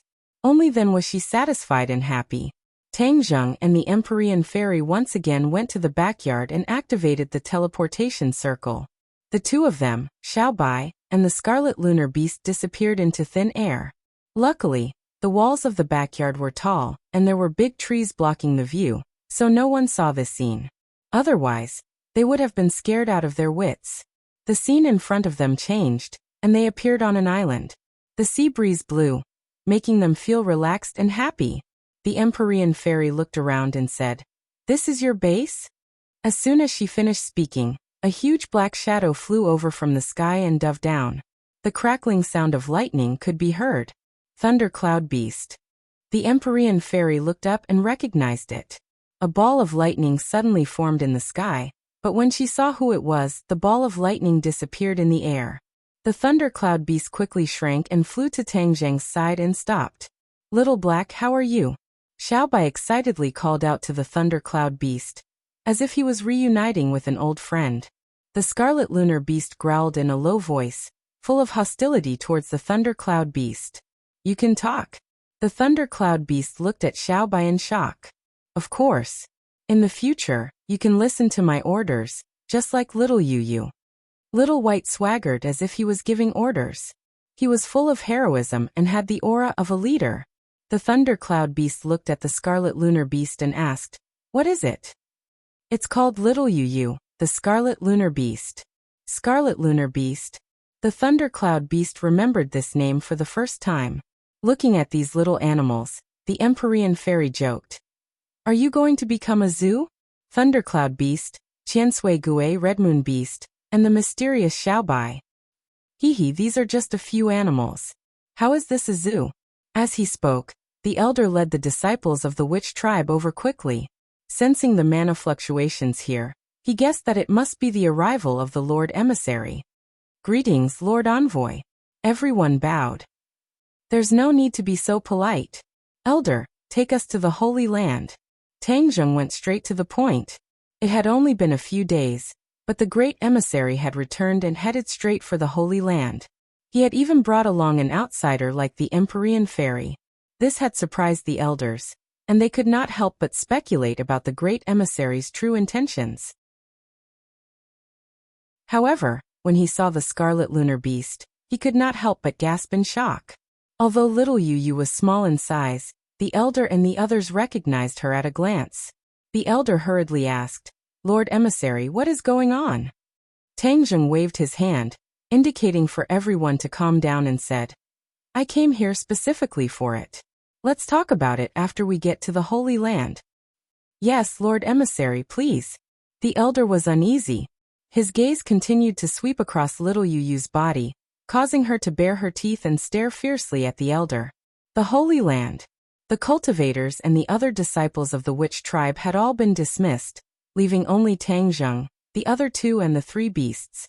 When they saw the crystal, Xiao Bai and little Yu Yu were confused.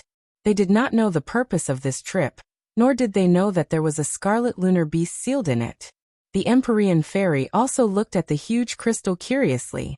The surging energy coming from it was so clear that it made her feel excited. With just one look, she could determine the value of this crystal. "Is it inside?" The Empyrean fairy pointed at the crystal and asked.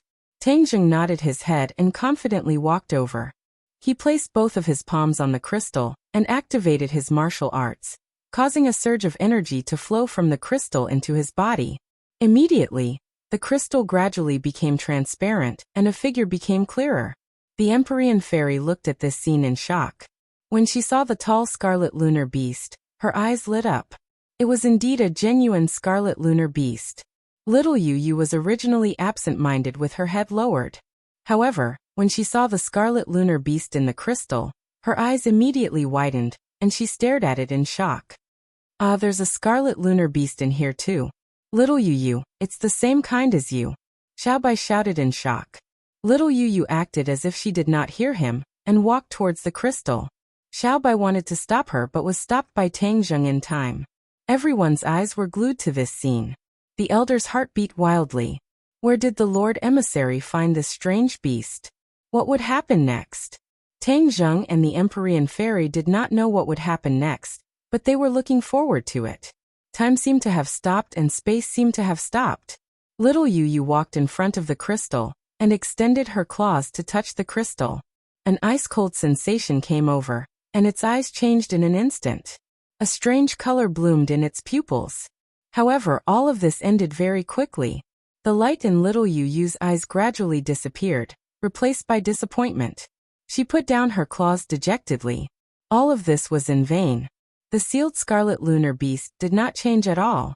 Although both parties were of the same species, little Yu Yu did not cause any reaction at all. Tang Zheng and the Empyrean fairy looked at each other, and could not hide the disappointment in each other's eyes. They muttered, "It seems that we were too optimistic."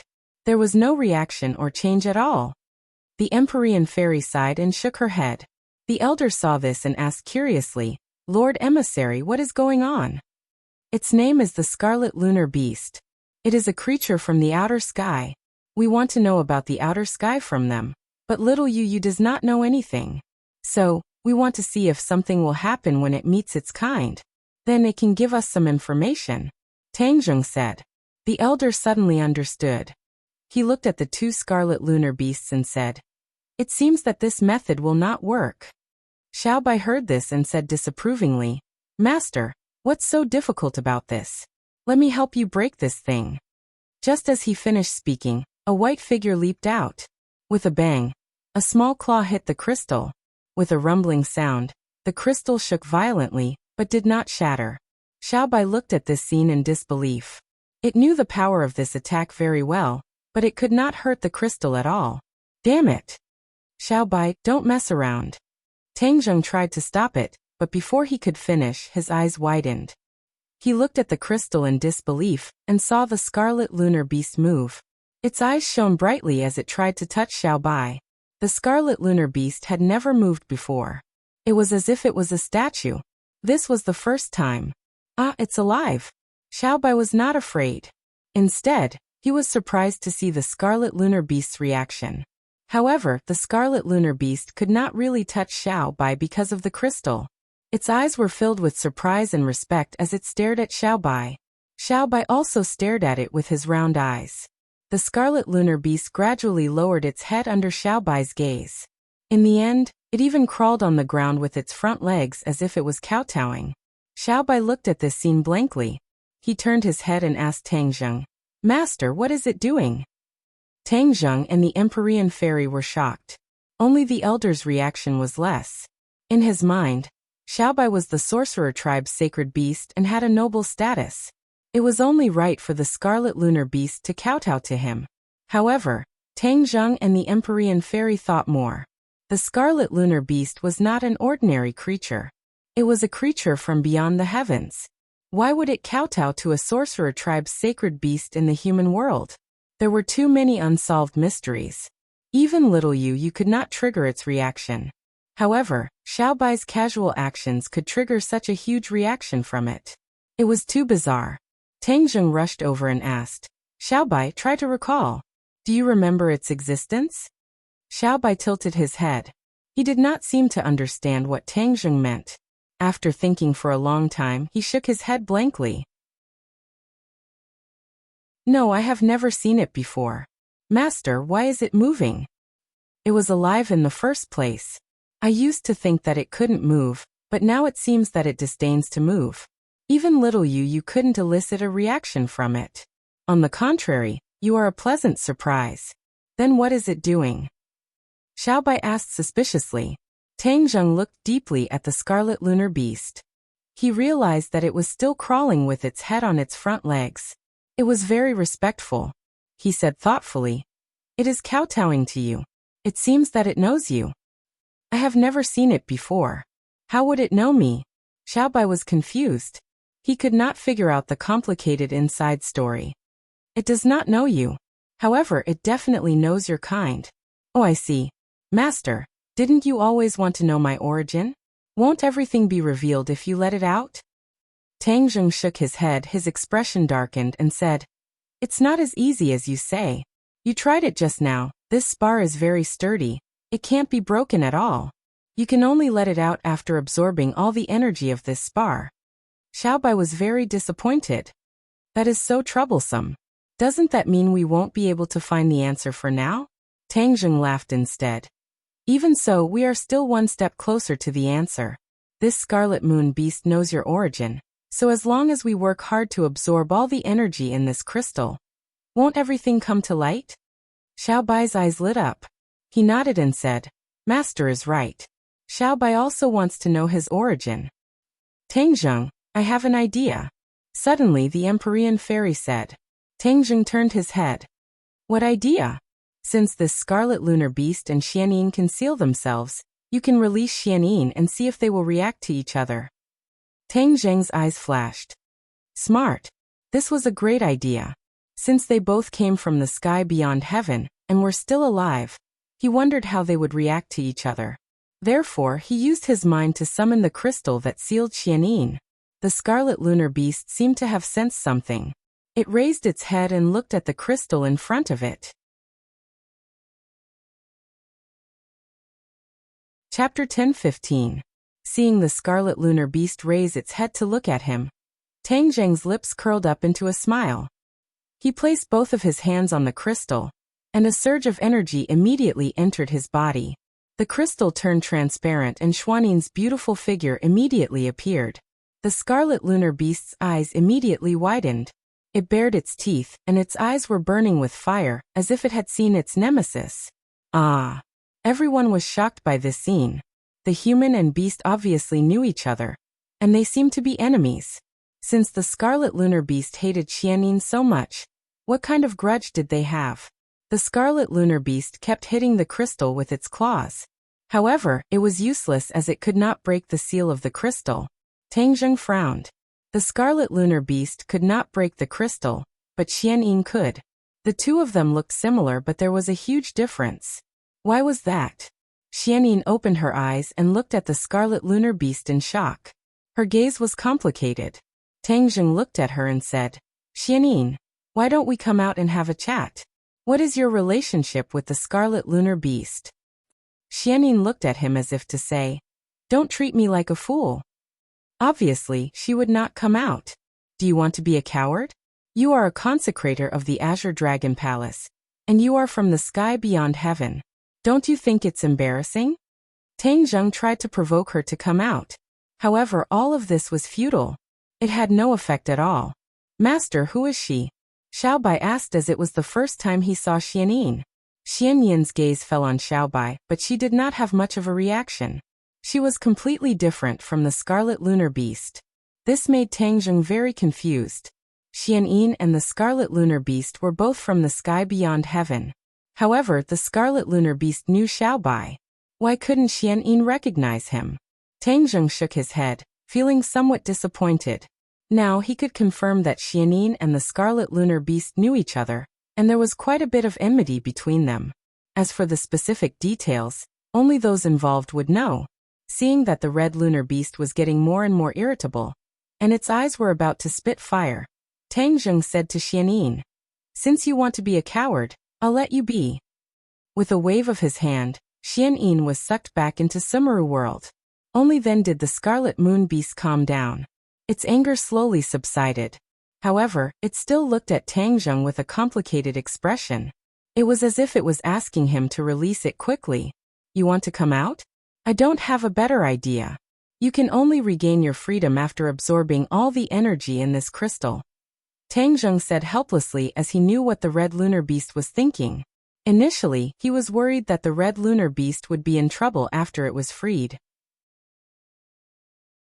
However, looking at its attitude towards Xiaobai, his worries were obviously unnecessary.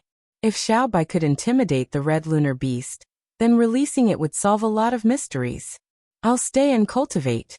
The Empyrean Fairy looked at Tang Zheng and immediately made a decision. Now that her cultivation was the highest, she would be able to absorb the energy in the crystal at the fastest speed. Tang Zheng did not hesitate and nodded in agreement. Xiaobai, do you want to go back with me or stay here? Tang Zheng asked. Xiaobai grabbed little Yu and pulled it back from the crystal, saying, Master, of course I'll go back with you. The city is much more fun than this island. Little Black, you can stay here and protect everyone. You can also absorb the energy in this crystal to cultivate. The Thundercloud Beast's eyes lit up and asked, Really? Of course. The Thundercloud Beast jumped up excitedly. Xiaobai curled his lips and said, What's there to be happy about? Xiaobai's cultivation was different from other beasts. It almost did not need to eat, and every time it was about to break through, it would hibernate. It looked down on the crystal, but the Thundercloud Beast saw it as a treasure. Seeing that Xiaobai was about to leave, the Red Lunar Beast bowed to Xiaobai as if it was sending it off. Xiaobai did not appreciate it at all, and did not even turn back. It rode on little Yu and followed Tang Zheng as they left. On the other hand, little Yu kept looking back as if it was thinking about something. After returning home from the teleportation array, and walked towards Tang Zheng in front of everyone, and sat beside him gracefully. Her eyes were like limpid autumn water as she looked at him. Tang Zheng asked, What's the matter? And smiled and said, After you left, I thought about it for a long time and finally found a problem. What problem? Tang Zheng looked at her suspiciously. You gave out so many pieces of jewelry at once, and I did some research. Those pieces of jewelry are definitely not modern items but ancient items. You definitely have more than that, right? And looked as if she had seen through everything. Tang Zheng smacked his lips.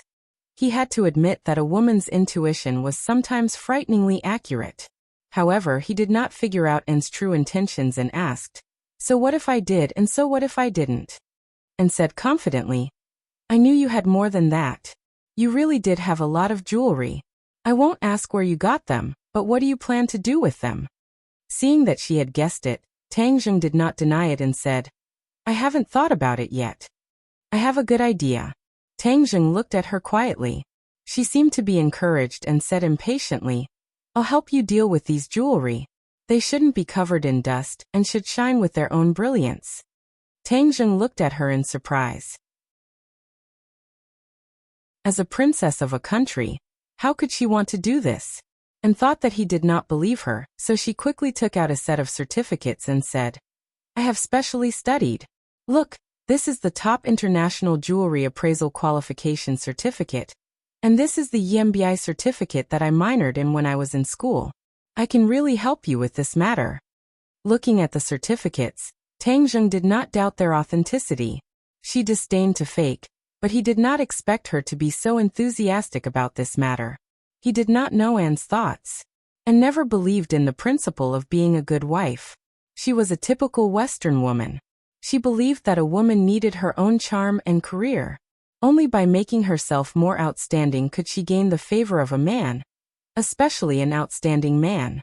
She was already outstanding enough, but she still thought that compared to Tang Zheng, she was a bit lacking. Especially after she took off the princess's clothing, so she must have her own career.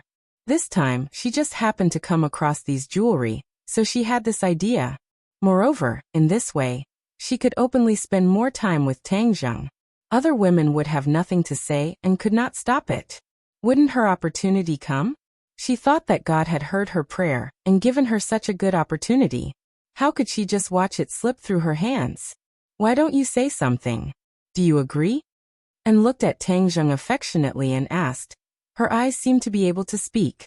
If an ordinary person was looked at by the princess like this, their soul would have flown away. Tang Zheng, on the other hand, had a strong immunity and began to ponder. He had enough jewelry. So much jewelry was a large sum of money. His business was so wide, and there were too many places where he needed money. So these jewelry definitely could not be left idle. They had to be sold. He had not thought of a specific way to implement it at the moment. Originally, he was going to hand it over to Mu Hongyan, but now she was in Europe and couldn't get away. It just so happened that Anne had this suggestion. He couldn't help but be a little moved. He didn't doubt Anne's ability at all. He just asked, "What if there are a lot of jewelry? Can you sell them all? I've seen too much jewelry since I was a child. How much can you have? I have this confidence. No matter how much you have, I can sell it at a high price." Anne was full of confidence. Tang Zheng secretly nodded. What she said was reasonable. After all, she was a princess. What kind of big scene had she not seen? How many jewelry did she have? "Well, I'll leave this matter to you." Tang Zheng nodded and said. Anne's excitement was overflowing. She hurriedly expressed her position. "Your decision is very wise. Where is the jewelry? Take them all out. I want to properly classify them. Let me tell you, this is a big field of knowledge. Ordinary people can't do it at all." Tang Zheng nodded in agreement. He looked around and saw that everyone else looked like curious babies. He said, "It's not suitable to put them in the hall. Let's go to the basement. There's enough space there." And said in her heart that he was making a mountain out of a molehill. It was just jewelry. It wasn't anything big. How could it not fit here? However, she just laughed it off and went to the basement with Tang Zheng. The others also curiously followed. Lu Qingmei had seen the number of jewelry, so when she saw Anne's eager look, the corner of her mouth hooked up into a meaningful smile. And probably wouldn't have thought of the huge number of jewelry. She had to admit that when she first saw those treasure chests, it was difficult to hide the stormy waves in her heart. "Everyone stand a little further away. Give me some space." Tang Zheng motioned for everyone to step back and said, and curled her lips, saying in her heart that he was deliberately mystifying. However, she obeyed and retreated to the wall. Tang Zheng smiled at everyone. With a thought, he waved his hand forward. Walala, it was as if it was raining. The pitter-patter of rain could be heard. In the blink of an eye, a small mountain appeared in front of them. It was just that it was made up of jewelry. Tang Zheng didn't realize at first that there was a huge amount of jewelry. It was only when he organized it that he realized that there were so many treasures in these treasure chests. Moreover, even though they were at the bottom of the sea, they were still well preserved. The treasure chests were tightly sealed. Only the few treasure chests that were destroyed in the battle spilled out. However, Tang Zheng timely put them into Sumeru world, so they weren't too damaged. In an instant, the light of the jewels completely covered the light above their heads.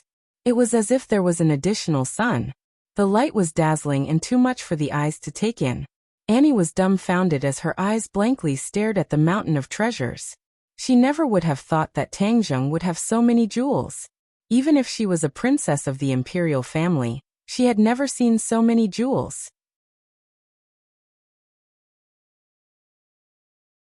Chapter 10:16. Jewels were eye-catching and would also steal people's hearts. Especially women, their attractiveness was boundless. Other than Lu Qingmei, Feng Shishir and Wu's reactions were more or less the same. Even Nan Nan, the little girl, actually started to make a big fuss. All of a sudden, she pounced towards the treasure mountain and excitedly shouted, "Wow, so beautiful!" and finally reacted as if she had awoken from a dream. She moved her gaze away with difficulty and stared blankly at Tang Zheng. She swallowed her saliva and asked, "These are your jewels?" Tang Zheng blankly nodded, completely unaware of the impact this had on them, and said, "That's right, these are my jewels. This isn't a lot, right?" And resisted the urge to roll her eyes as a voice in her heart shouted, "If this isn't a lot, then what is? With your ability, handling these jewels shouldn't be a problem, right?" Tang Zheng asked, and quivered and hesitated for a moment before firmly nodding her head. Of course there's no problem. Although this exceeded her expectations, it was interesting to have a challenge. How could she, Princess Anne, be afraid of a challenge? She had already conquered countless storms and waves. She would definitely be able to conquer this treasure mountain. Definitely. She firmly repeated in her heart. But looking at this treasure mountain, a trace of worry flashed across her brows. Don't force yourself. Tang Zheng sensed her strangeness and reminded her, and took a deep breath and resolutely said, "I won't force myself at all. I will definitely let you see my ability." Tang Zheng faintly smiled. "Then I will wait and see. What are you going to do with them?" And muttered to herself for a moment before mysteriously saying, "Huaxia has an old saying, mountains have their own plans." Tang Zheng shrugged his shoulders and did not ask any more questions. "But if there is a time when I need your help in the future, you must not refuse. After all, with so many jewels, I am working for you." And took the initiative to take precautions and find an excuse for their frequent contact in the future. Tang Zheng gladly agreed. If Yi Dingdang was here, she would definitely object loudly, but unfortunately, she was pulled back by Feng Xinyang. Feng Shishir, Wu, and Lu Qingmei were not as loud as Yi Dingdang, so they did not object. Once Anne accepted this task, she was fully loaded. She was so busy that she didn't have much free time to pester Tang Zheng. He was happy with the peace and quiet. Linger's concert was approaching, and she had already gone to rehearse. The other women in the family were busy with their careers, while the rest of them were focused on cultivation. During this time, Professor Qi Shaowen called to ask about the red lunar beast. Tang Zheng gave him a perfunctory answer. Before the truth was revealed, he did not want too many ordinary people to know about it. Otherwise, it would not do him any good. Seeing that school was about to start, Tang Zheng was also engrossed in his cultivation. His cultivation had improved by leaps and bounds. After reaching rank 4 Yuanying, he gradually consolidated his cultivation, especially after absorbing the energy from the crystals in the Sumeru world. However, he could not absorb all the crystals that sealed Qianin for the time being. With this, Qiyu was relieved. He had been worried that his heart's blood would be completely absorbed by Tang Zheng. If that happened, he would not be able to suppress the inner demons and would be in great danger. In fact, Tang Zheng knew this very well. That was why he stopped after absorbing a certain amount of heart's blood. He only absorbed a little occasionally to scare Qiyu and intimidate Qiyu and the inner demons. In the past, the two of them used to quarrel with each other. Recently, they seemed to have a tacit understanding. Tang Zheng was not used to this. In fact, they were mainly shocked by the trip to the bottom of the sea and the Scarlet Moon Beast. This was something they had never known before. In ancient times, they had always wanted to explore the outer heavens, but they could not. They never thought that as time passed, the outer heavens would sneak into the human world. And even all the cultivators in the human world would be expelled to the outer heavens. Especially the latter, they could not do it with their ability. How did Nura do it? They gradually figured out a little. Nura had received help from Qianin, which meant that all of this was a conspiracy of the outer heavens. That was why Nura could have such ability. After the cultivators of the human world were expelled to the outer heavens, they must have had a hard time. Otherwise, the Devil Clan would not be so eager to return to the human world. Now the Scarlet Moon Beast was involved. The Scarlet Moon Beast had a grudge with Xianin. What kind of grudge was it? Why did the Scarlet Moon Beast come to the human world? What were they for? What happened in the sea back then? There were too many unknown secrets in this. He had to unravel these secrets in order to perhaps see through the clouds and see the essence and truth of the matter. To the two of them, this was a huge blow because they were originally high and mighty, insufferably arrogant. Now it seemed that they were frogs at the bottom of a well. The enemy was not only the enemy of this world, but also the enemy from the unknown world of the outer heavens. Everything was confusing, causing them to fall into deep thought. Where should they go in the future? Master, I haven't seen the five-clawed golden dragon for a long time. I want to see it, is that okay? Xiaobai jumped onto Tang Zheng's body and asked. Tang Zheng withdrew from his cultivation state and looked at the dark sky outside the window. Why do you want to see it? After he branded the five-clawed golden dragon with his soul imprint and took it for his own use, Tang Zheng never went to see it again. It was said that the country was still digging into the palace, as if they would not stop until they found the five-clawed golden dragon. Tang Zheng had long controlled the heaven and earth soul-suppressing formation. Without his permission, no one could dig out the formation's core, so naturally, they would not be able to see the five-clawed golden dragon. Therefore, he was not worried about the country's actions. He could imagine that after the five-clawed golden dragon was subdued, although it did not say anything, the resentment in its heart was definitely not small. After being locked in that space for a long time, its hostility would definitely increase. Even if Xiaobai suggested to see it, it could be done. It could also be considered as seeing its recent situation. One was a big stick and one was a sweet date. The five-clawed golden dragon liked Xiaobai very much, so it could let them see it. Master, I beg you. Xiaobai clasped its claws together as if it was cupping its hands, looking very pitiful. Tang Zheng could not help but laugh. Don't pretend to be pitiful with me. I promise you. Master is the best. Xiaobai was incomparably excited. It jumped onto little Yu Yu's back and said eagerly, Little Yu Yu, today I will take you to see a big guy. It is much bigger than us. It is very fierce, but you don't have to be afraid of it. With me here, it can't hurt you. Little Yu Yu looked at it blankly. Let's go. It's dark, no one will find out. Tang Zheng got up and disappeared into the darkness with the two strange beasts. Their speed was very fast, leaving only afterimages in the night. Then they quietly passed through the layers of guards outside the Imperial City.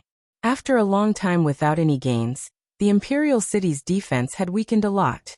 The people were very dissatisfied with the official blockade of the Imperial City.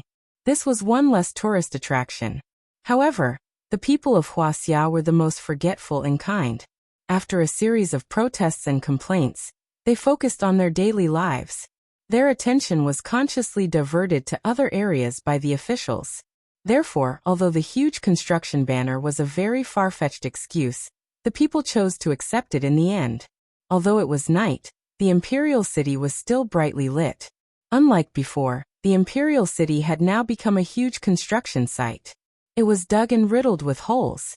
It was difficult to have the majesty of the royal family from before. Tang Zheng couldn't help but sigh when he saw it. The country had really put in a lot of effort for the five-clawed golden dragon. This imperial palace would probably be hollowed out. This classic building complex that had stood for hundreds of years and endured countless storms would be destroyed at any time. Sighing with emotion on a whim, Tang Zheng used an illusion to smoothly enter the formation under the watchful eyes of everyone.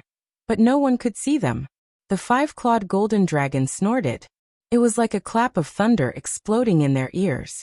Then it moved its body, causing the chains made of 9 nether black iron to make clanking sounds. Then it stared at them with its 2 huge eyes, looking down at them from above. 5 claws. Just as Tang Zheng opened his mouth, before he could finish speaking, he saw the five-clawed golden dragon's eyes widen, and its raging anger ignited. Tang Zheng felt a chill. Could it be that the five-clawed golden dragon was going to rebel?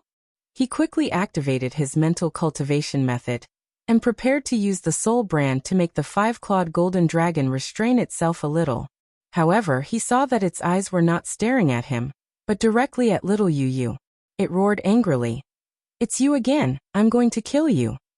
The huge dragon had swooped down, bringing with it a strong gust of wind. The dragon opened its mouth wide and bit towards little Yu, as if it was an irreconcilable enemy. Tang Zheng was stunned by this scene. What was the origin of this scarlet lunar beast? Why did everyone have such a big reaction when they saw it? Even the five-clawed golden dragon, who had always thought highly of itself, had such a reaction. Of course, he could not let the five-clawed golden dragon swallow little Yu. However, Xiaobai's reaction was faster than his. It stepped forward and flew up from little Yu's back. A second before little Yu's hair stood on end, it turned into a cannon and shot towards the five-clawed golden dragon. It shouted, "Stop, don't hurt little Yu." However, its thin and small claws reached first. It clenched into a fist and threw a punch at the five-clawed golden dragon's cheek. Bang! The huge dragon head was hit to the side by this force and crashed into the stone wall, causing debris to fly everywhere. However, the five-clawed golden dragon did not stop there. It swung its tail and swept it towards little Yu. Little Yu was not easy to deal with either. With a kick of its hind legs, it turned into a shadow and rushed towards the dragon's tail. With a sweep of its tail, it collided with the dragon's tail. Whoosh! Little Yu flew out like a kite with a broken string. She crashed into the stone wall and fell softly.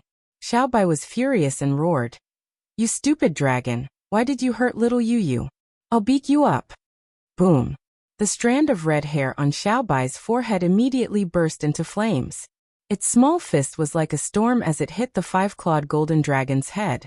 Although its fist was small, its strength was extraordinary. A dent gradually appeared on the dragon's scales.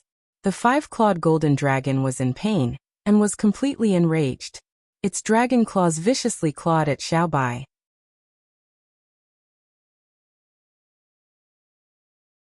Chapter 10:17. Xiaobai's frail body exploded with unparalleled fighting strength, but the five-clawed golden dragon was not to be trifled with. The battle was extremely intense. Little Yu staggered up from the ground, shook her head a few times, and became fierce. She glared fiercely at the five-clawed golden dragon and bared her teeth, as if she wanted to tear a piece of dragon meat from its body. Tang Zheng frowned. What kind of deep hatred did the five-clawed golden dragon have with little Yu that made it so angry? He couldn't just stand by and watch the two sides fight to the death, so he shouted, "Stop, all of you, stop." However, the angry five-clawed golden dragon ignored his words. Tang Zheng's eyes flashed with a sharp gaze. With a thought, the soul imprint suddenly activated. Ah! The five-clawed golden dragon let out a mournful cry. The dragon held its head with its claws and fell to the ground, rolling non-stop. "I don't dare stop, I don't dare anymore." Tang Zheng coldly snorted and finally stopped. The five-clawed golden dragon's body twitched as if it had just walked through the gates of hell. In fact, it really did come back from the gates of hell. As long as Tang Zheng did not stop, its soul would be scattered. The five-clawed golden dragon finally calmed down and gasped for breath. Now that it had submitted to for infinity Tang Zheng, its little life was in his hands, and it had no way of disobeying him. Xiaobai curled his lips and coldly snorted. He ran over to check little Yu's body and kept asking, "Is there something wrong?" Little Yu shook her head. Xiaobai grinned and patted its head in relief, saying, "Amazing, this stupid dragon is too bad. It actually attacked you indiscriminately." Little Yu grimaced and made a sound, as if agreeing with Xiaobai's words. Tang Zheng was sure that there was a reason for this, so he walked to the five-clawed golden dragon's head. Although it was lying on the ground, the dragon's head was still bigger than Tang Zheng, making him seem very small. However, when he stood in front of the five-clawed golden dragon, he seemed to have a very large image, and no one dared to underestimate him. The five-clawed golden dragon raised his eyelids and looked at Tang Zheng with a complicated expression. His frustration was mixed with anger and helplessness. "Why did you attack little Yu?" Tang Zheng's face was as cold as ice as he asked. The five-clawed golden dragon finally regained its composure. It slowly raised its head and looked down at Tang Zheng, but it no longer had the slightest arrogance. It softly said, "Because I was imprisoned here because of it." "What?" Tang Zheng was shocked. His eyes jumped wildly. He had thought of many reasons, But he had never thought of this because it was beyond common sense. I'm telling the truth. It's up to you to believe it or not. Looking at Tang Zheng's reaction, the five-clawed golden dragon didn't expect him to believe it. Tell me the details. You never said how you were imprisoned here before. Now that things have come to this, there's nothing to hide, right? Tang Zheng urged. The five-clawed golden dragon pondered for a long time. Now that the dragon was under the eaves, it had no choice but to lower its head. Moreover, this was an unchangeable fact. There was nothing to hide. Thus it only spoke slowly. It turned out that the five-clawed golden dragon lived in the sea. At that time, the dragon clan had already left the human world, and it was the only one left. It never thought that its whereabouts would be exposed, and it would be schemed against by someone with ulterior motives. The dragon clan liked gold, silver, and jewelry, so these people specially prepared countless gold, silver, and jewelry to bring to the sea. Box after box of gold, silver, and jewelry were poured into the sea like bait in a pond to lure fish. The five-clawed golden dragon was naturally attracted by these gold, silver, and jewelry. It never thought that what awaited it would be an inescapable net that had been planned for a long time. Among them, a large number of cultivators had been waiting for it for a long time. When it appeared, they attacked together. That battle was earth-shattering. It set off a huge tsunami that submerged dozens of islands. However, the dragon clan was the king of the sea after all. Even if the five-clawed golden dragon was not considered a very powerful existence in the dragon clan, it was still not something that an ordinary cultivator could resist. The five-clawed golden dragon was very angry.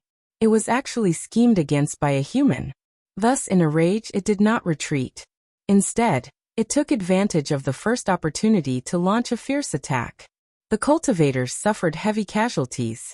Just when the five-clawed golden dragon thought that victory was in sight, and was feeling complacent, a woman appeared with a scarlet lunar beast. This woman and the beast's cultivation were very powerful. Both sides launched a huge battle. It was as if the world was going to be destroyed by this battle. Even that huge warship was going to sink into the sea. The five-clawed golden dragon resisted with all its might. After seriously injuring the woman and killing the scarlet lunar beast, causing it to sink into the sea, it still fell into the hands of that woman.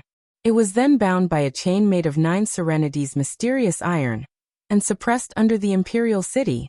Tang Zheng was overwhelmed with emotions.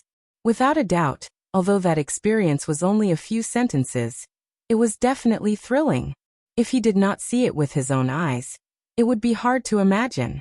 However, that woman and the scarlet lunar beast actually worked together to imprison the five-clawed golden dragon. That was really daring. It was probably a first. However, this scarlet lunar beast is obviously not that scarlet lunar beast. At that time I killed it. After it sank into the sea, I'm afraid it had already become a skeleton. The five-clawed golden dragon looked at little Yu Yu again, causing little Yu Yu to keep staring at it. Are you sure it's dead? Tang Zheng moved his head and asked. The five-clawed golden dragon nodded.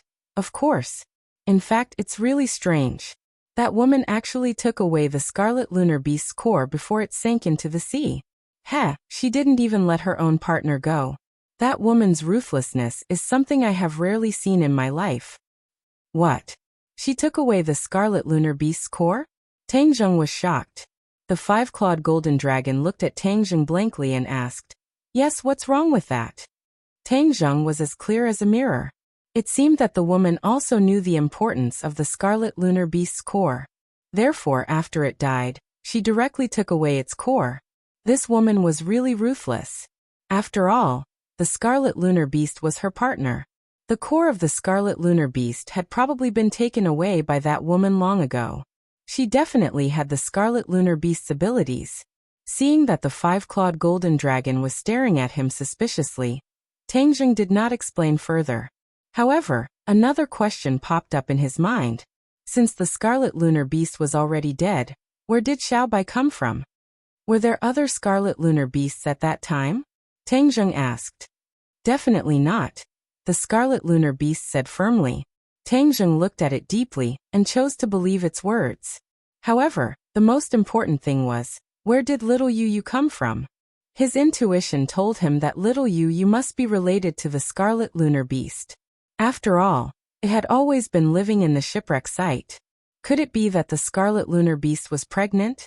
Although it died and sank to the bottom of the sea, little you broke out of its body and stubbornly survived? A thought flashed through his mind, and he immediately thought of this possibility. This was the only possibility that could explain everything. He quickly looked at little Yu. Little Yu was also looking at him. The more he looked, the more certain he was that his guess was correct. Master, what's wrong? Xiaobai looked at Tang Zheng blankly and asked. Little Yu, I finally know where you came from. You're the descendant of the scarlet lunar beast from that time, Tang Zheng said. Little Yu cried out, but he did not understand what it meant. I really didn't expect this. Tang Zheng could not help but sigh. The five-clawed golden dragon understood and looked at Xiaobai in disbelief. Its eyes were burning with anger. You're the descendant of the scarlet lunar beast from that time? I clearly killed it. I can't believe it left you alive. Seeing that it was about to attack again, Tang Zheng coldly scoffed and said, What, do you still want to have a taste of what happened just now? The five-clawed golden dragon trembled and shook its head immediately. That's the previous generation's grudge. What does it have to do with you? Stop right now, do you hear me? Tang Zheng reprimanded. Although the five-clawed golden dragon was unwilling, it did not dare to refute. After hesitating for a while, it helplessly lowered its head to show its obedience. The jewels that I found must have been left behind by the five-clawed golden dragon. I don't know how many jewels she collected at that time. There must be more of those that were scattered in the sea. I'm afraid that the woman did not know that the scarlet lunar beast was pregnant. Otherwise, she would not have let its body sink into the sea so easily and let little Yu escape. However, I'm not sure about the relationship between the scarlet lunar beast and the woman. Based on my intuition, if the woman could be so cruel to the scarlet lunar beast, I'm afraid that the two of them were not really partners who would go through life and death together. Tang Zheng silently analyzed, and the fog gradually dissipated in front of his eyes. However, a figure flashed in his mind, the scarlet lunar beast in the crystal. The Swedish king once said that it flew from the sky and found it in a meteorite that landed in the world. Since then, the scarlet lunar beast had never broken through the meteorite. If that was the case, it would be a contradiction. The scarlet lunar beast could not break through the crystal, but Xianin could. There must be a secret behind it. Moreover, why did the scarlet lunar beast in the meteorite come to the human world? How did the dead scarlet lunar beast and the woman come to the human world? Moreover, what was their purpose of coming to the human world? Where did the woman go in the end? What was her real purpose of imprisoning the five-clawed golden dragon? Was it just to help the emperor absorb the dragon energy? She was from the Outland. Why would she put in so much effort to help the emperor? Tang Zheng did not think that she was being merciful. People from the Outland must have a purpose for coming to the human world. Moreover, the emperor suffered a great loss. Although he absorbed the dragon energy, the heaven and earth soul suppression formation could only suppress the five-clawed golden dragon with the help of the country's luck. Therefore, the country's luck was damaged and the emperor's dynasty was declining day by day. Therefore, the woman might have an unspeakable secret.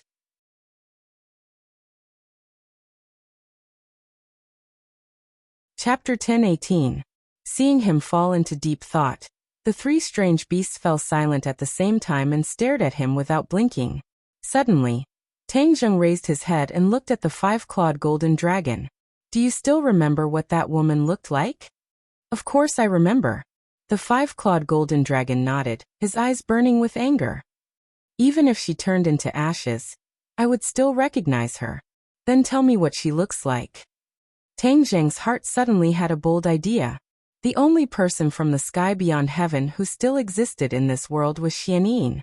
Was Xianin the woman from back then? The five-clawed golden dragon immediately described the woman. Her image had been deeply imprinted in his mind. Thus, through his description, the image of a woman was vivid as if she was really standing in front of everyone. Tang Zheng's eyes widened in an instant. Heavens! It really was Xianin. There was no mistake. It was impossible for it not to be her. However, Tang Zheng did not take out the crystal stone and let the five-clawed golden dragon confront Xianyin. In Sumeru world, he could still suppress Xianyin. If he let her out now, without the Empyrean fairy there to suppress her, Xianyin would definitely take the opportunity to regain her freedom and escape. Tang Zheng would never be willing to take this risk. Master, isn't it describing Xianyin? Xiaobai also understood and asked. Xianyin. Yes, that's her name. Do you know her? The five-clawed golden dragon seemed to be stimulated and moved all over, causing the chains to clatter. At this point, Tang Zheng finally confirmed his guess. He stared at the five-clawed golden dragon for a long time, weighing the pros and cons. In the end, he decided to tell him the truth. There's something I have to tell you. The Xianyin you mentioned is now in my hands. What, she's in your hands? The five-clawed golden dragon was shocked. Yes. How did you catch her? Her cultivation is very high. She's in the Mahayana realm. Mahayana realm? Tang Zheng's eyelids twitched crazily. That's impossible. She is clearly only in the divinity transformation stage. Otherwise, the Empyrean fairy and I wouldn't have been able to capture her. Tang Zheng had never seen anyone in the Mahayana realm. Even the Empyrean fairy was only in the divinity transformation realm, so he immediately rejected the idea of a five-clawed golden dragon. The five-clawed golden dragon retorted, I've experienced a life-and-death battle with her. How could I be wrong about such common sense? Of course you're not mistaken. It's just that she is indeed only in the divine transformation realm. The five-clawed golden dragon pondered for a while and said doubtfully, Is it because I injured her? Was that why her cultivation had dropped so much?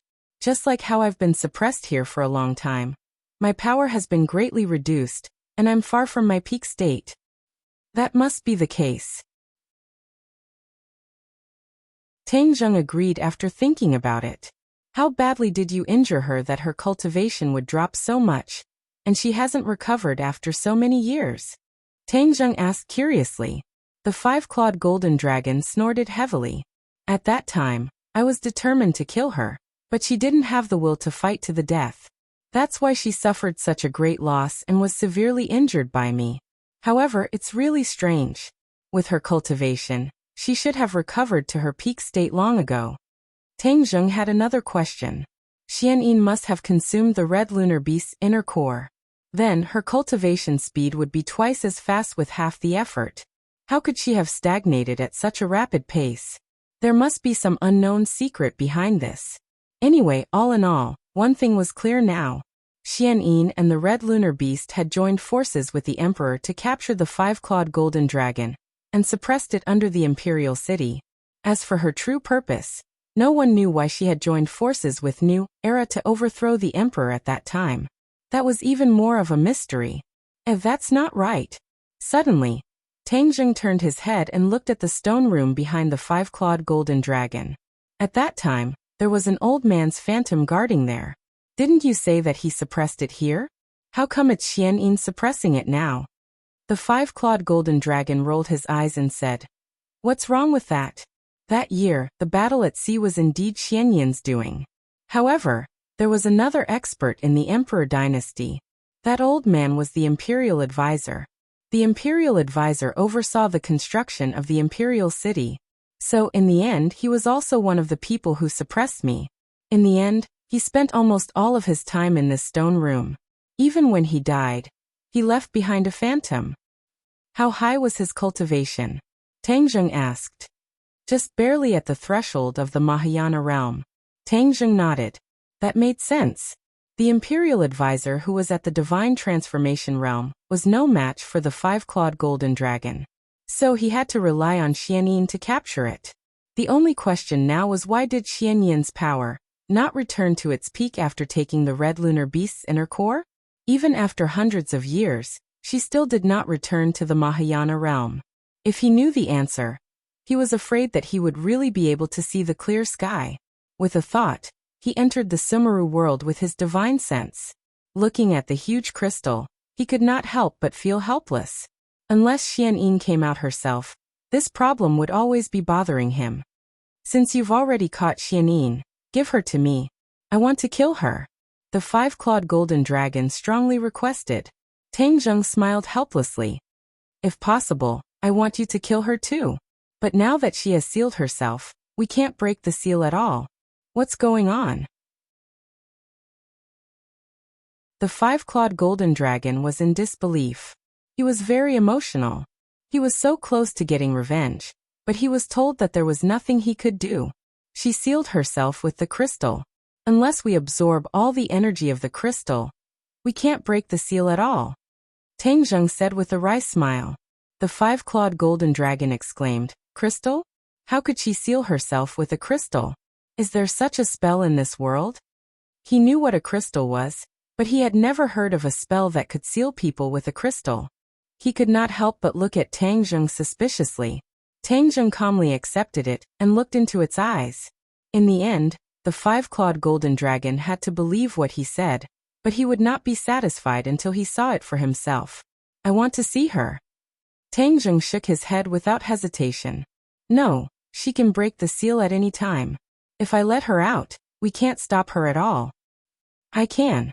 The five-clawed golden dragon vowed. Tang Zheng still refused. It's better to be cautious. Looking at Tang Zheng's firm attitude, the five-clawed golden dragon knew that he could not persuade him. Although he was unwilling, there was nothing he could do. Seeing this, Tang Zheng comforted. Since she is in my hands, then she definitely won't be able to escape, so you don't have to be anxious. She is extremely important. There are too many secrets on her body. We must squeeze out all of her secrets one by one. Only then can we maximize her value. The five-clawed golden dragon snorted.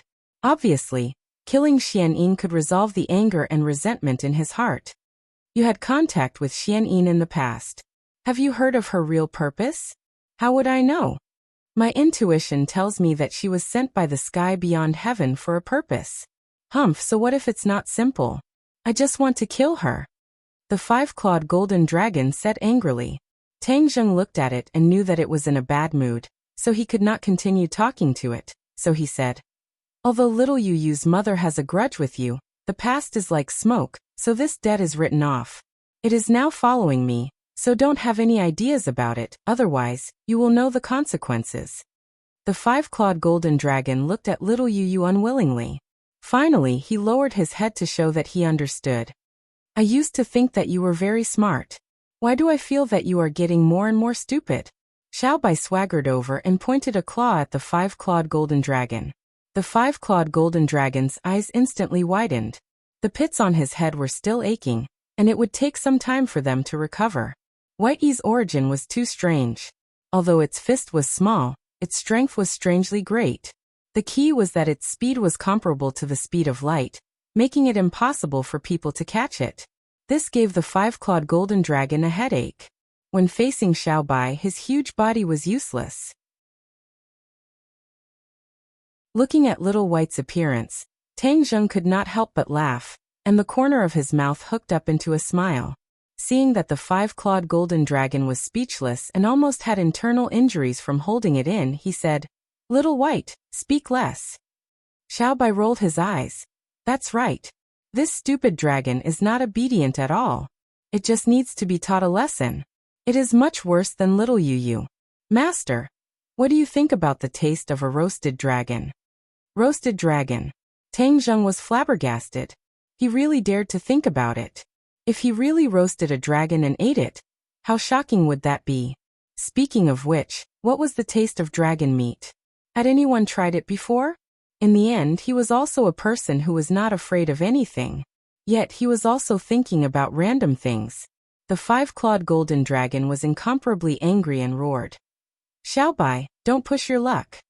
A smile appeared in little Yu Yu's eyes, as if she was very relieved. Xiaobai was not afraid of the five-clawed golden dragon's threat at all and said, What can you do to me? You have to be obedient so that I can speak up for you and ask Master to let you out sooner. Otherwise, you will be locked up here for the rest of your life. The five-clawed golden dragon was directly choked. Don't you me? Since you have pledged allegiance to Master, you must understand your position. Moreover, I am the first to pledge allegiance to Master. So, you all have to listen to me. I am your boss. If you don't listen to Master, I will roast you. Xiaobai said with the demeanor of a general. Ha ha ha. Tangjung finally could not hold it in and laughed out loud. The five-clawed golden dragon's eyes were red. He did not know what to say. Little Yu had a kind of satisfaction of getting her revenge. She wagged her tail and cheerfully came in front of Xiao Bai. She took the initiative to bow, as if inviting him to ride her. Little Yu is so obedient. Xiao Bai rode up and then pointed at the five-clawed golden dragon and said, "Hurry up and call me boss." The five-clawed golden dragon ignored him and looked at Tangjung, as if it wanted him to do justice. Tangjung deliberately gave him a cold shoulder and turned his head to the side, ignoring him. "Master, if you don't call me boss, you can take care of it, okay?" Xiao Bai said. Tangjung smiled and nodded.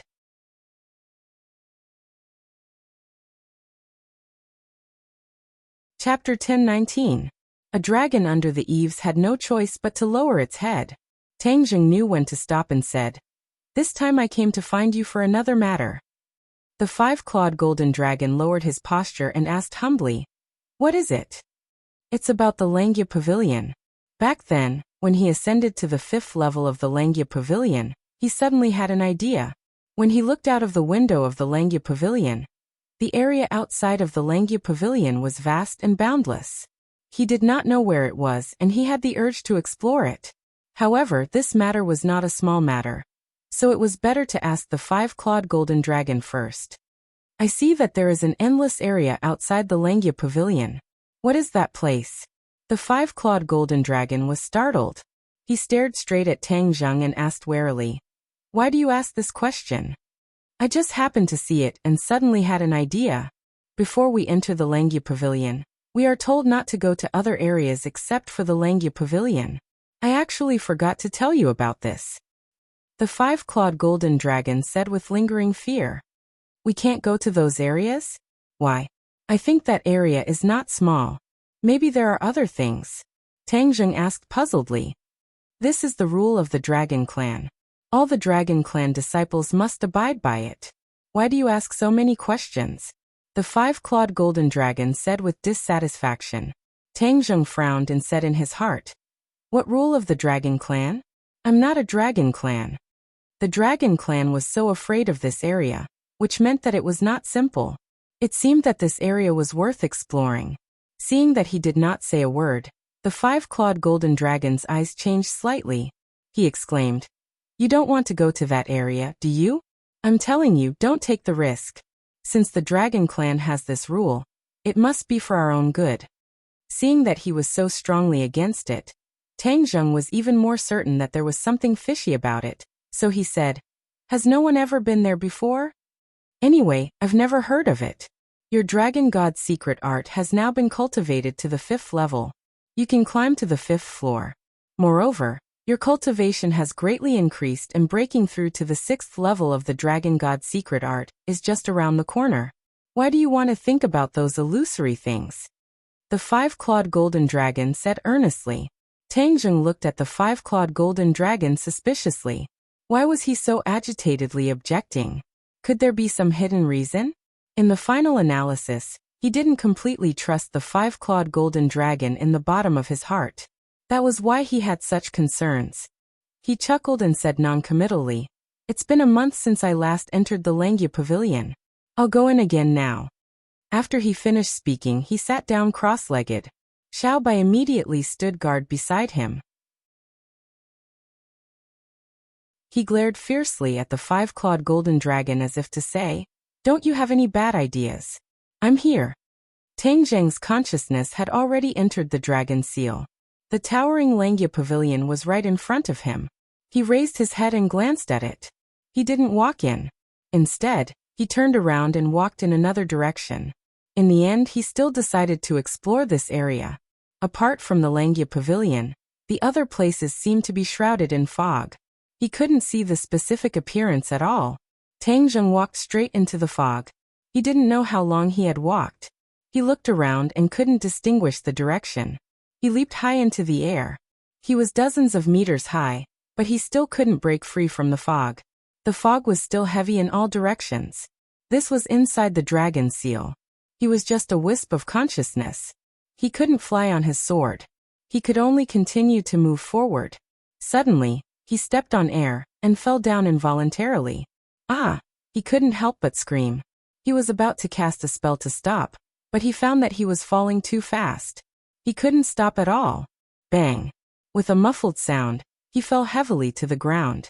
However, he didn't hurt himself. He quickly got up and looked around. There was no fog around him. Everything was very clear. But when he looked up, his whole body trembled. He looked at the scene in front of him as if he had seen a ghost. The Langia Pavilion. He couldn't help but shout, "Why am I back in the Langia Pavilion? I'm clearly falling down. The Langia Pavilion should be above me." He subconsciously looked up. The sky was gray, and he couldn't see anything. Only the Langia Pavilion in front of him was clear. However, the Langia Pavilion was very strange. It didn't stand toward the sky. Instead, it was an inverted triangle. The floors were downward as if they were suspended on the ground. The three big words Langia Pavilion on the plaque left a deep impression on him. Tang Zheng definitely would not recognize it wrongly. This was the Langia Pavilion, but why did he come back? Could it be that he was going around in circles again? No, this was not the world of spirits and souls. How could there be a ghost going around in circles? Moreover, the Langia Pavilion was upside down. He was confused. He turned his head and looked around. Without the fog, he could see the end at a glance. It was completely different from what he saw before. He scratched his head. He was very troubled. Since there was no way out outside, he might as well enter the Langia Pavilion. He strode into the Langia Pavilion, but just as he entered the first floor, he couldn't help but stop. This was because the first floor was completely different from what he saw before. It was empty. There was nothing. However, when his feet landed on the ground, the scene suddenly changed. There was an earth-shattering change. It was not empty. A huge forest of steels immediately appeared in front of him. A forest of steels. Tang Zheng's eyes widened. He stared at the forest of steels that suddenly appeared. Since it was called a forest, it was enough to show that there were many steels. There was not a single word on the steels. They were smooth, but they gave off a very solemn feeling. This looks like a tombstone, Tang Zheng muttered to himself after observing for a while. Why were there so many tombstones in the Langia Pavilion? Who was the one buried here? Tang Zheng's hand gently touched the tombstone. A cold feeling came from his palm. A ray of light rose from the tombstone, and a familiar aura spread. Dragon's might! Tang Zheng exclaimed in disbelief.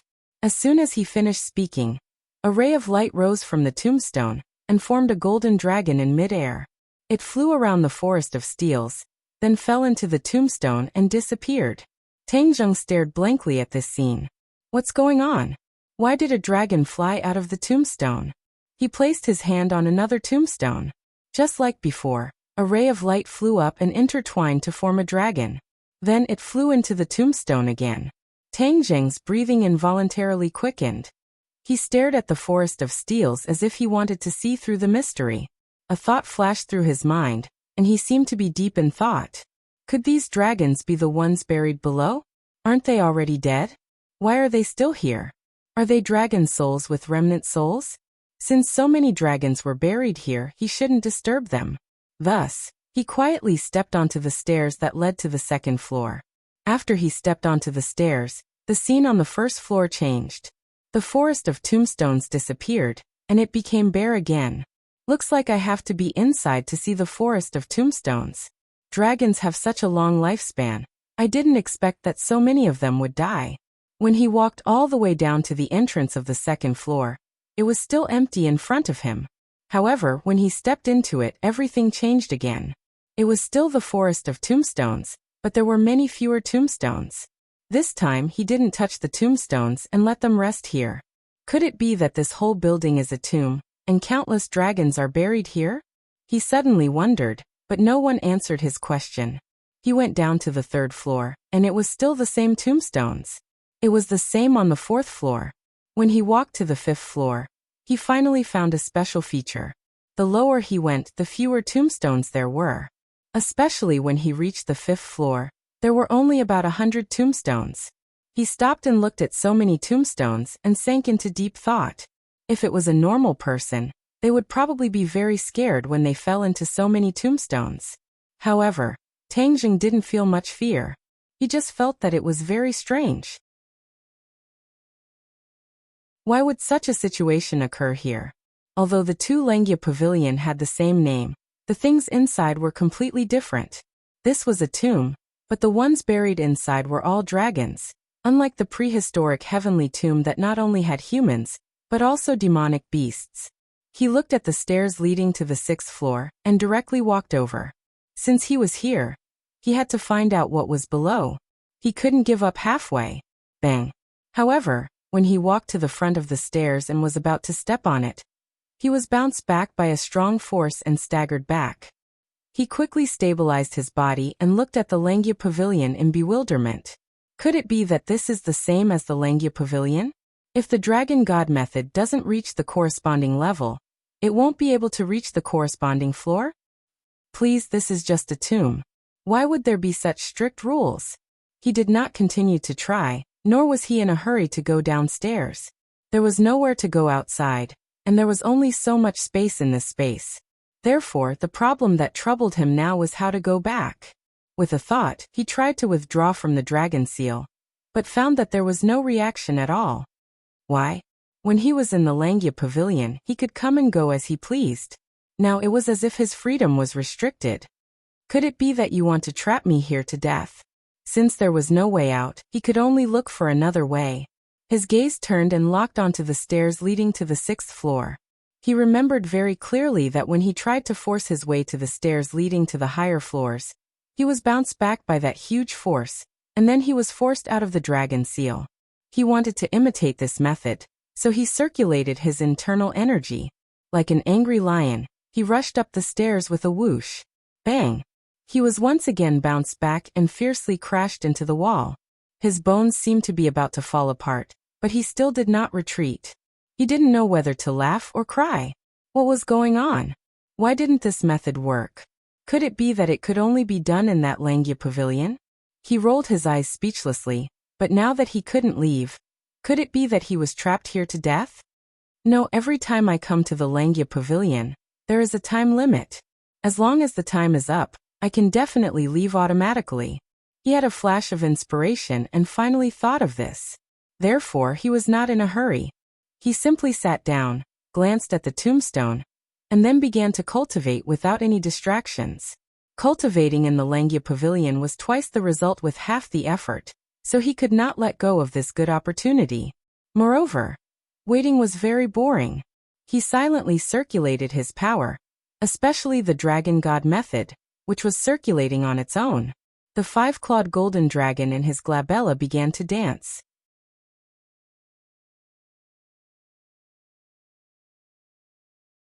Chapter 10:20. The tombstone lit up and soared into the air, turning into a golden dragon. However, this time, the golden dragon did not hover in the air, but directly swooped down towards Tangjing. Puff! The golden dragon flew into Tangjing's body and disappeared without a trace. Tangjing's entire body trembled. He also discovered this point and was shocked. The dragon's soul entered the body. The dragon soul quickly turned into energy, turned into a powerful dragon chi, and quickly fused into his 8 extraordinary meridians. However, even more dragon chi rushed into the dragon seal, and fused into the body of the 5-clawed golden dragon. In an instant, the 5-clawed golden dragon blossomed with a golden light. Tangjing was completely bathed in the golden light, like a dazzling golden man. He immediately realized something and hurriedly activated the Dragon God secret art. A series of mysterious concepts spread out, and the dragon chi in his body rose steadily. The 5-clawed golden dragon gradually changed, and the 6th dragon claw grew out of it. He looked at this scene in disbelief. He was both shocked and amazed. The dragon soul could actually help him improve the Dragon God secret art. When the 6th dragon claw completely grew out, he had completely leveled up to the 6th level of the Dragon God secret art. He suddenly opened his eyes and looked at a tombstone beside him. The dragon soul just now flew out from it. He looked at the other tombstones. Without a doubt, there were also dragon souls in those tombstones. He suddenly had a thought. Could he absorb the dragon souls of the other tombstones? He stretched out his hand and was about to activate the dragon god's secret art when suddenly, the world spun and the scene in front of him changed.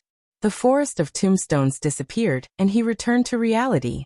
Looking at the group of Xiao Bai and the other two looking at him with burning eyes, he stood up unhurriedly. What did you do? The five-clawed golden dragon asked anxiously. Tang Zheng looked at him indifferently and asked, What do you think I did? How would I know? Just now, your entire body erupted with a ball of golden light, and your dragon chi soared. Furthermore, your dragon god mantra has actually broken through to the 6th stage. What exactly did you do? How did you do it? The five-clawed golden dragon impatiently asked. Mainly because the strange phenomenon just now was too shocking. Little White and Scarlet Moon were also looking at Tang Zheng curiously, unable to take their eyes off him. Tang Zheng smiled faintly and said, Do you really want to know that much? Of course. I was cultivating the Dragon God technique in the Langya Pavilion. Didn't you say that the Dragon God technique was about to break through?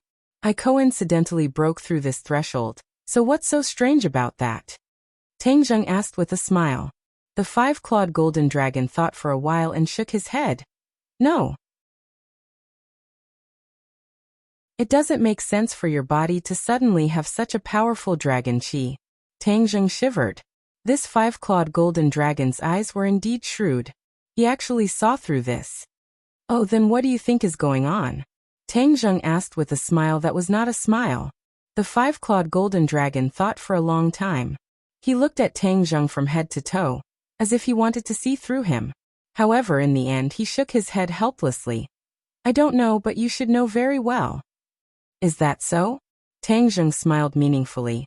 What should I know? Where did that dragon chi come from? I was in the Langya Pavilion. Where do you think my dragon chi came from? Tang Zheng asked back. How would I know? Tang Zheng raised his eyebrows. He did not know if the five-clawed golden dragon was telling the truth. There was no doubt that there was another place outside the Langya Pavilion. However, the five-clawed golden dragon had always warned him not to go anywhere. This made Tang Zheng very suspicious. He wondered if the five-clawed golden dragon knew about the existence of another Langya Pavilion. Then let me ask you another question. I'm sure you know very well. Tang Zheng changed his way of thinking and chose a roundabout strategy. What question? How will the dragons be settled after they die? The five-clawed golden dragon looked at Tang Zheng suspiciously and asked, Why do you want to ask this question? This is not a very secretive question, is it? Tang Zheng asked back. He stared at him with a burning gaze, trying to distinguish whether his reaction was real or fake. The five-clawed golden dragon said, Of course the dragons are buried after they die. They are buried in the ground for peace. It's no different from you humans. Then where are they buried? That depends on their own wishes. Won't they be buried together? Why do they have to be buried together? The five-clawed golden dragon's rhetorical question surprised Tang Zheng. Moreover, it did not seem to be lying. However, why would so many dragons be buried together in the Langya Pavilion? This was too abnormal. He really wanted to tell the five-clawed golden dragon about his discovery, but he took a deep breath and held back. He continued to ask, Then after the dragons die, will there still be a dragon soul? The five-clawed golden dragon raised his head high and proudly said, The dragons are very different from you humans. After you humans die, your soul will enter the ghost realm, but we dragons will not. Our dragon soul will not be destroyed, but after we are buried, the dragon soul will be buried together in the cemetery to rest in peace. Tang Zheng was suddenly enlightened, and his heart gradually understood. So that was how it was. The dragon souls on the tombstones were the souls of the dragons buried there, but the dragon souls were not destroyed, and were also buried there. But why could he absorb those dragon souls? Could it be that everyone could absorb dragon souls? He thought for a while and asked, I guess there must be a lot of dragon chi in the dragon soul, right? Of course. The five-clawed golden dragon nodded. The dragons can absorb dragon chi to improve their cultivation, right? The five-clawed golden dragon was about to nod when he suddenly froze. He looked at Tang Zheng with a complicated expression and asked, What do you mean? Are you talking about absorbing dragon souls? and then improving your cultivation? Tang Zheng remained calm. The five-clawed golden dragon roared angrily.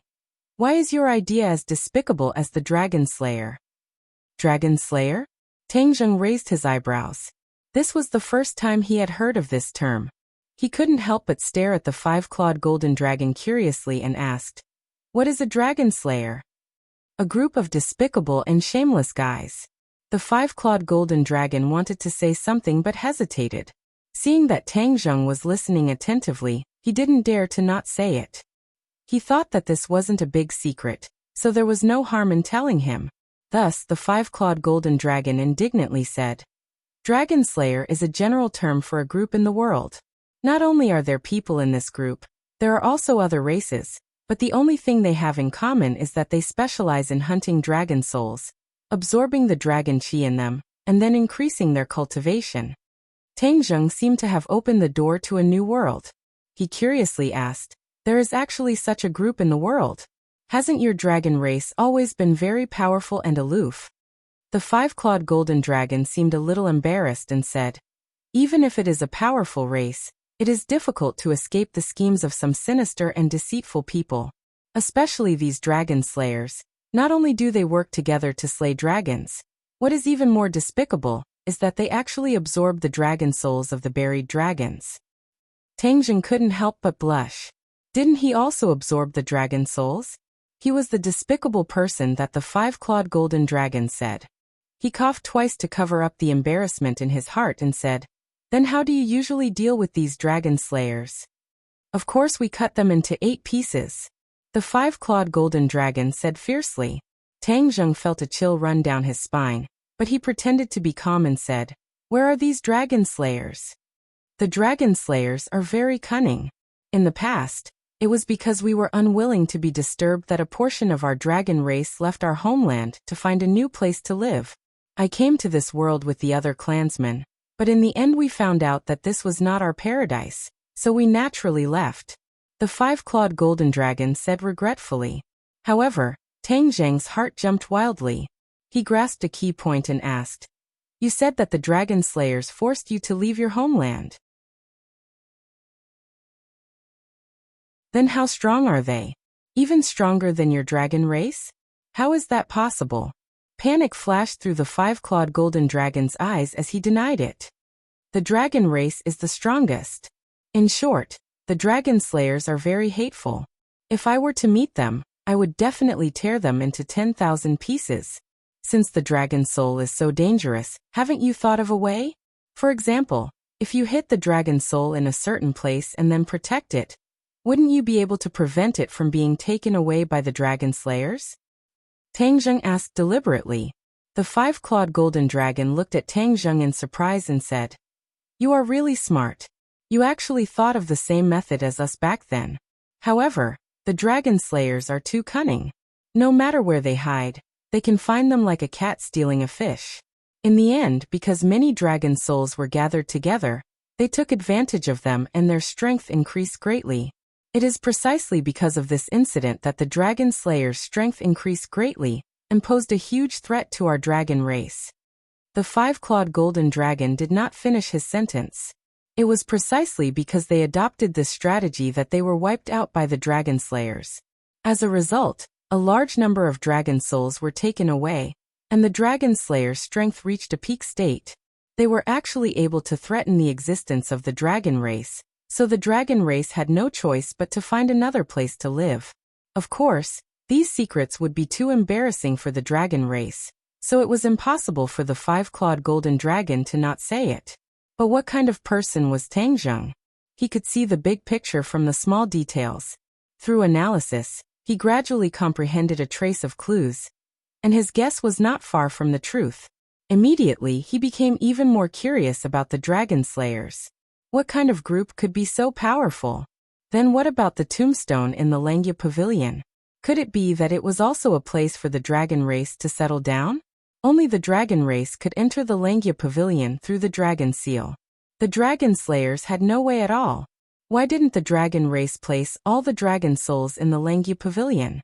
Wouldn't everything be fine in that way?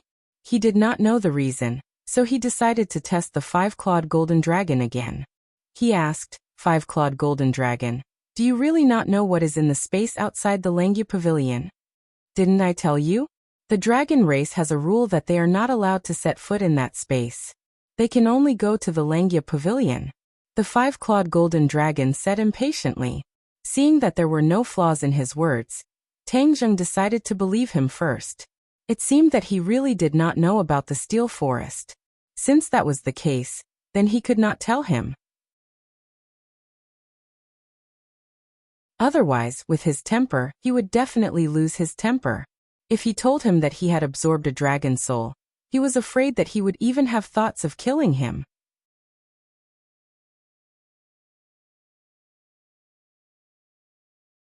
Chapter 10:21.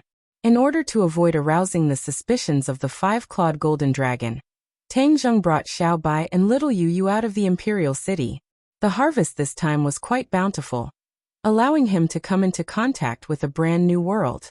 The legend of the Dragon Slayer made his heart surge, so there was actually such a powerful person in this world. The Dragon Clan was not always aloof and invincible. As long as one was strong enough, there was no need to fear any enemy. The sky revealed a white belly, and the rising sun illuminated the capital, turning it into a golden yellow color. At the end of August, the capital was very hot. Even in the early morning, there was an impulse to soak in ice water. Tang Zheng had long been immune to the cold and heat, sitting in the courtyard leisurely and contentedly watching the rising sun. Xiao Bai rode little Yu Yu back and forth in the courtyard, as if patrolling his own territory.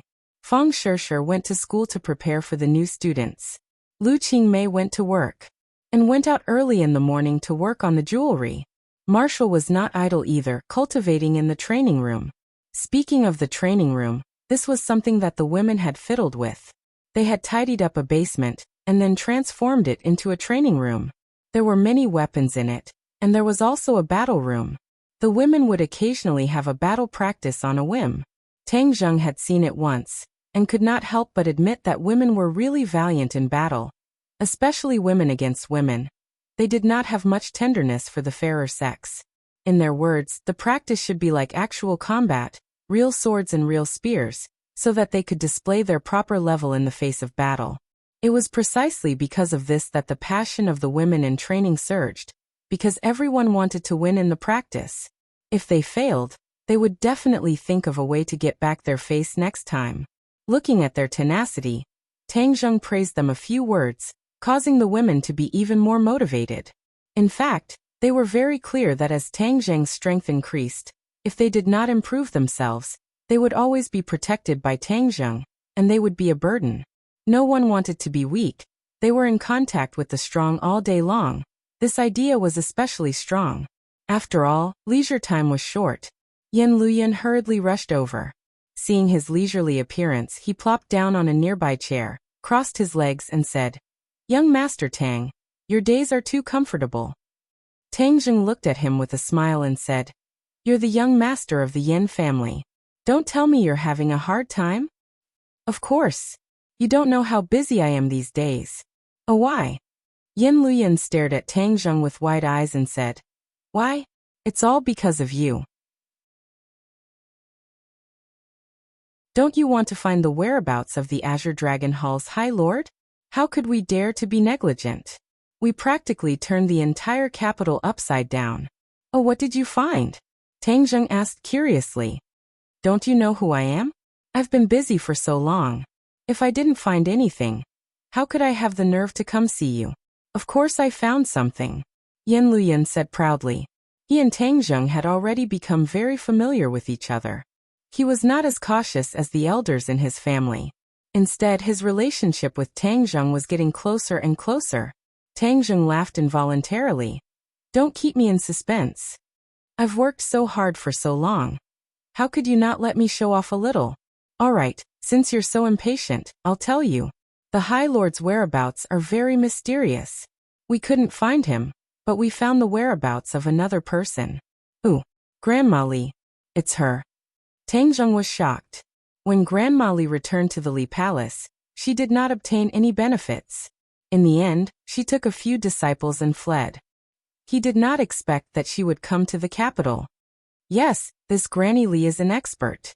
If it were in the past, we really wouldn't have dared to target her. But things are different now. With an expert like you, even the Lee Palace's palace master has fallen from his altar. Don't be ridiculous. Where is Grandma Lee now? Guess. Tang Zheng rolled his eyes. I'm not a fortune teller. Do you think I can predict it with my fingers? Alright, I'll tell you. She went to Ji Wuxiang's Go Club. Fortunately, you reminded us many times to pay attention to this Go Club, so we were able to find this out by waiting for her. Go Club. Tang Zheng was shocked. Why did Grandma Li go to the Go Club? Could it be that she had a connection with Ji Wuxiang? Tang Zheng had always been on guard against Ji Wuxiang. The main reason was that this person was too bizarre, so he had no choice but to guard against him. When a person hid themselves too deeply and too secretively, it was usually because there was something that could not be revealed. Ji Wuxiang was like this. He had such great power, but he was like an invisible person. This made Tang Zheng unable to understand him, so he naturally did not dare to underestimate him. Yes, Grandma Li went to the Go Club, but after she came out, we lost her. After all, she is a martial king. How can we follow her? Yan Luyan said regretfully. Have you seen her since then? You don't say. My people have seen her. She goes to the Go Club every once in a while. It's very regular. Yan Luyan said doubtfully. Tang Zheng thought for a moment, then suddenly asked, when will she go to the Go Club next time? Today. Tang Zheng stood up and said impatiently, let's go. Let's go meet Grandma Li and see what she's up to. Xiao Bai and little Yu jumped out and shouted, Master, we want to go too. Yan Luyan was so frightened by this scene that he sat on the ground and shouted in panic. It can talk. He had seen Xiao Bai before, but he had never seen it speak. Now that he saw it, he was scared to death. Tang Zheng was not surprised and said, Please, it's not like you don't know about demonic beasts. What's there to be surprised about? Xiao Bai's strength has increased, so it's not strange that it can talk. Yan Luyan got up and looked at Xiao Bai in shock. Xiao Bai looked at him with disdain and said, You're so timid. Yan Luyan did not know whether to laugh or cry. He was being looked down upon by an animal. Then who is it? Yan Luyan pointed at the scarlet lunar beast and asked. You're not a zoologist, so don't get to the bottom of it. Xiao Bai, you and little Yu stay at home and don't run around. I'm going out for a bit. Tang Zheng instructed. Xiao Bai did not force him and obediently rode little Yu to the side. Yan Luyan looked at their backs and sighed. Your animals have all become spirits. The people who come to your house must have a good heart. Otherwise, they will be scared to death. The two of them came to a secret spot on the street opposite the Go Club. The people guarding the place quickly came to welcome them.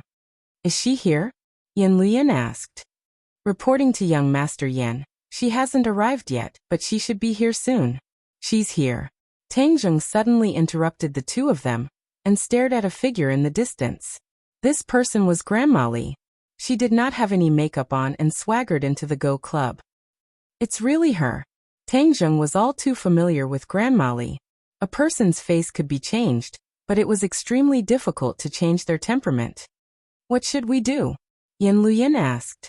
Tang Zheng looked at the door of the Go Club from afar and said, Let's go in too. Just like that? Yan Luyan asked in surprise. Shouldn't we be following her and investigating her real purpose? Grandma Li has many tricks up her sleeve. Even I don't have absolute confidence that I can follow her. In that case, to prevent her from escaping, why don't we go in and block her and see what she's doing in the Go Club? Tang Zheng said. Seeing that he had made up his mind, Yan Luyan also nodded happily. Okay, let's go in together. Ever since I heard you say that this Go Club is not simple, I really want to go in and investigate. Then let's take a good look this time and see what kind of medicine Ji Wuxiang is selling in his gourd, Tang Zheng said. The two of them strode towards the Go Club. The doorman did not stop the two of them, but recognized them and greeted them warmly. Would the two of you like to play a game? The doorman led the two of them in and asked respectfully. Tang Zheng did not speak and secretly spread out his divine sense. He immediately found Grandma Li's aura and said, We're looking for someone. After saying that, he walked straight in the direction of Grandma Li. The doorman's face immediately changed and he said, "There are all Go friends here. Who are the two of you looking for? I'll go inform them." "It's none of your business," Yan Luyan said impatiently. He and Tang Zheng strode into the hall and saw Grandma Li from afar. And standing opposite her was a man, Ji Wuxiang. Tang Zheng and Yan Luyan looked at each other. Neither of them had expected to see Ji Wuxiang, whose whereabouts were uncertain, in the Go Club. "Grandma Li, I know your strength, but I am a person who stands aloof from worldly affairs. I like to play Go, and I have no interest in the grand plan you speak of." From afar, they heard Ji Wuxiang's voice full of vigor and politeness. No matter what, he always seemed to be like this, neither hot nor cold, very gentlemanly. "President Ji, I'm giving you a chance. The backer behind you is already in a precarious situation. Do you really think you can protect yourself in the future troubled times? I'm showing you the right way. Don't be so ungrateful. Others may be afraid of you, but I, Grandma Li, am not." Grandma Li's attitude was obviously very bad, and her tone was unkind. Ji Wuxiang did not get angry and said gently, "Of course I know Grandma Li's ability very well. You're not exaggerating at all. But I, Ji Wuxiang, only want things to go according to my heart. If they don't go according to my heart, I won't agree even if I have to die." Grandma Li sneered. "Go according to your heart. You have a backbone. If you die, let's see how your heart will go." "I am a person who is afraid of death, but I also want to follow my heart. Isn't there a way to get the best of both worlds?" Ji Wuxiang sighed and said helplessly. Grandma Li's face became ferocious and she said, "How can there be such a good thing in the world? I've come to find you time and time again, because I thought you were a smart person. I wanted to save your life and point out a clear path for you. Now it seems that you refuse to realize your error, so don't blame me for being ruthless."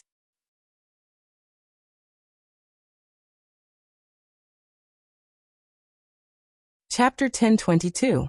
Tang Zheng and Yan Luyan were very surprised to see this scene. They had thought that both sides were in cahoots, but it turned out that Granny Li wanted to force Ji Wuxiang to submit. There was no doubt that Ji Wuxiang had a lot of power, and Granny Li probably wanted to take his resources for her own use. After all, Li Palace was no longer the same as before, and she was almost a commander without an army. In addition, Granny Li's action was probably not her own idea, but more likely an order from the High Lord. The High Lord must have some ulterior motive and needed Ji Wuxiang's help. No matter what the other party's purpose was, Granny Li must be stopped. Granny Li made her move, and her murderous aura soared to the sky, as if she was determined to kill. Ji Wuxiang was locked on by Granny Li's aura, so he could not escape. He could only watch as Granny Li's skinny hand grabbed his throat. Although there were other Go players in the Go Club, they could not stop her. It seemed that Ji Wuxiang would definitely die. "Stop!" Tang Zheng gave a deep roar as he charged towards Granny Li. His large hand reached out and grabbed Granny Li's back. Just as Granny Li's hand was about to hit Ji Wuxiang, she heard the sound of something breaking through the air, and a familiar roar. Her face turned pale with fright as she flipped in the air and sent a palm towards Tang Zheng. Bang! The two palms collided, and Granny Li was sent flying, breaking a pillar and falling in a corner. She spat out a mouthful of blood, and her face was deathly pale. "Tang Zheng, it's you again. Why are you always haunting me?" Granny Li roared hysterically. Ji Wuxiang breathed a sigh of relief. His whole body went limp, and he staggered, almost falling. He looked at Tang Zheng, gasping for breath, and squeezed out a smile that was uglier than crying. "Young Master Tang, thank you for saving my life." Tang Zheng nodded slightly. At this moment, Granny Li seemed to understand that this operation had failed, so she got up in a sorry state and jumped up into the sky. Bang! A big hole appeared in the blue tiles of the roof. Granny Li rushed up the roof and fled. "Where are you going?" How could Tang Zheng watch helplessly as the cooked duck flew away? So he hurriedly chased after her. When his feet landed on the roof, he saw Granny Li like a monkey, scampering into the nearby shopping mall. Unwilling to give up, Tang Zheng hurriedly chased after him. The shopping mall was bustling with people, and there was no sign of Granny Li. It was more difficult than finding a needle in a haystack. Tang Zheng angrily stomped his foot and gnashed his teeth. Granny Lee is really cunning. She let her slip away so easily. If this Go Club hadn't been built in the midst of chaos, she wouldn't have been able to escape no matter what. A moment later, he returned to the Go Club.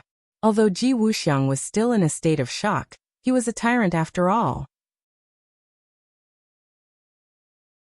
He quickly regained his composure on the surface and chatted happily with Yan Luyan.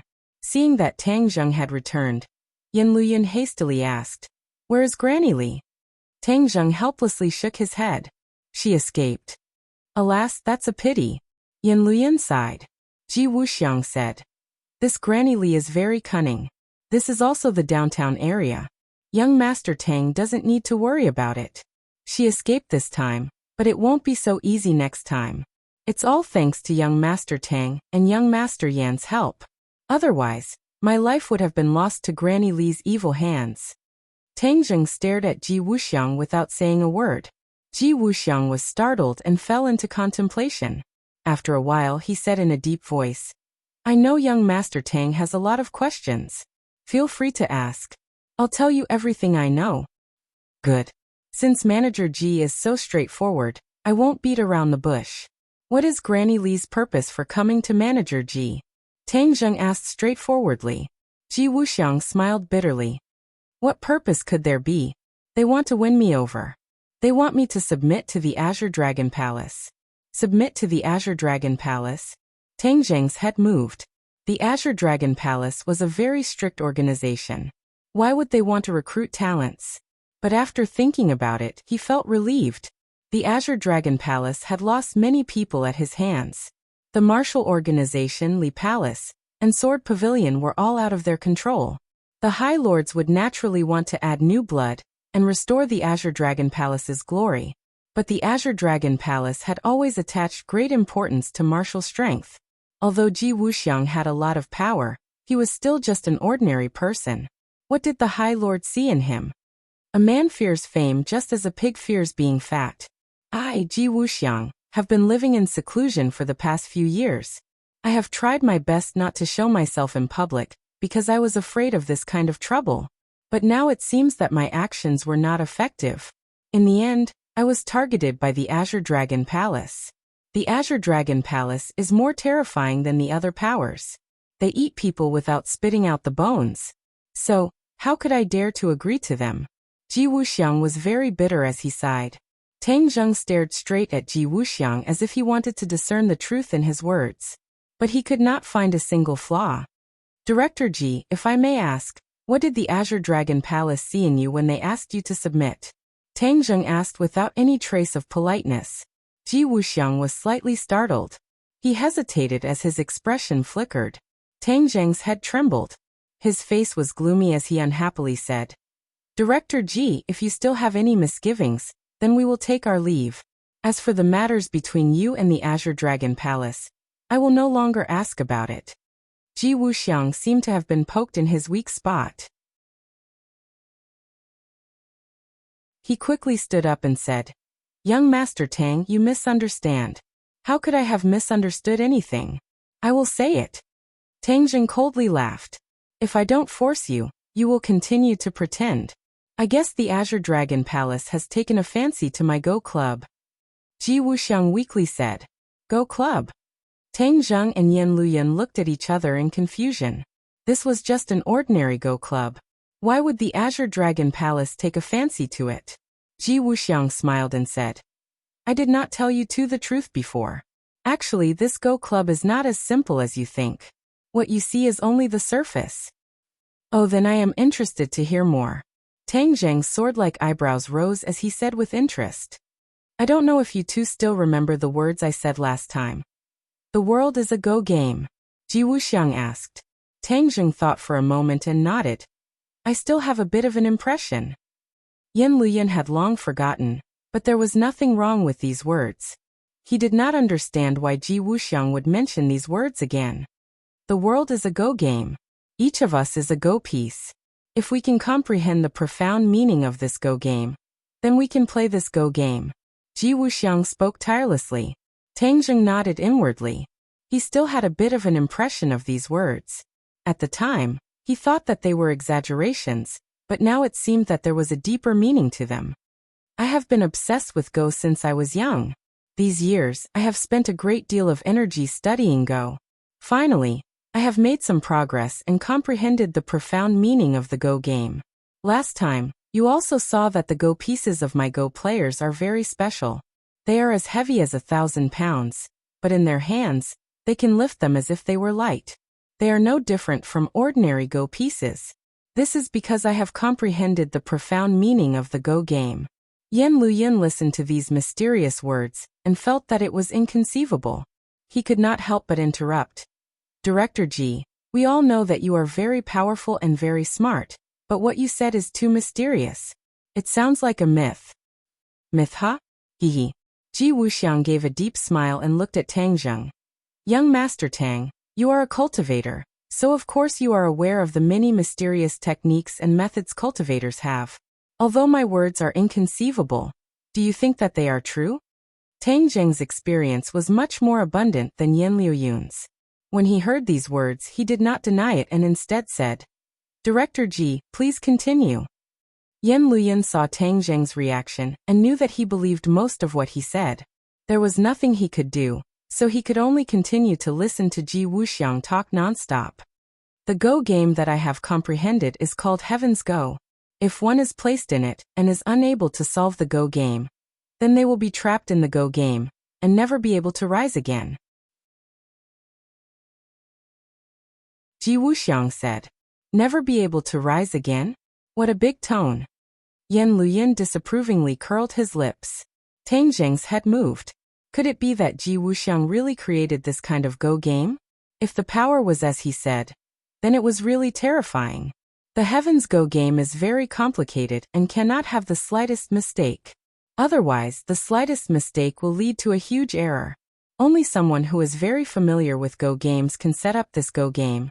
And in this world, only I can do it.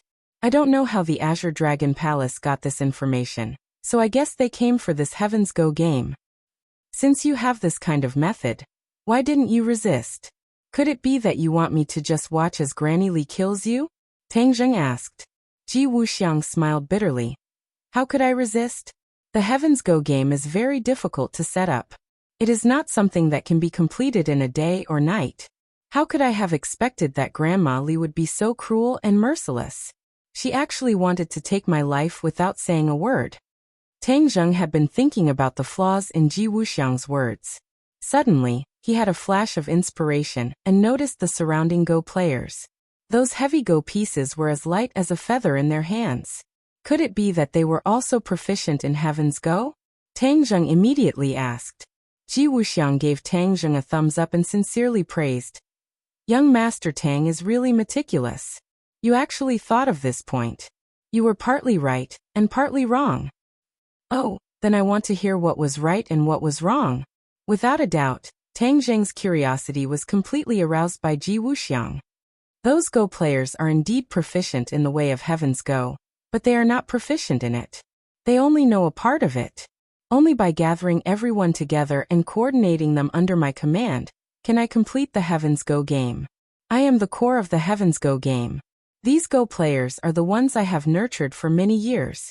They practice the Heaven's Go game every day, so that they can play a role in the future when I set up the Heaven's Go game. Hearing this, Tang Zheng and Yan Luyin couldn't help but look at those Go players with calm expressions. Every Go player needed to be calm when playing, so that they could deal with possible dangers and not lose the game because of their emotions. These Go players were even more so.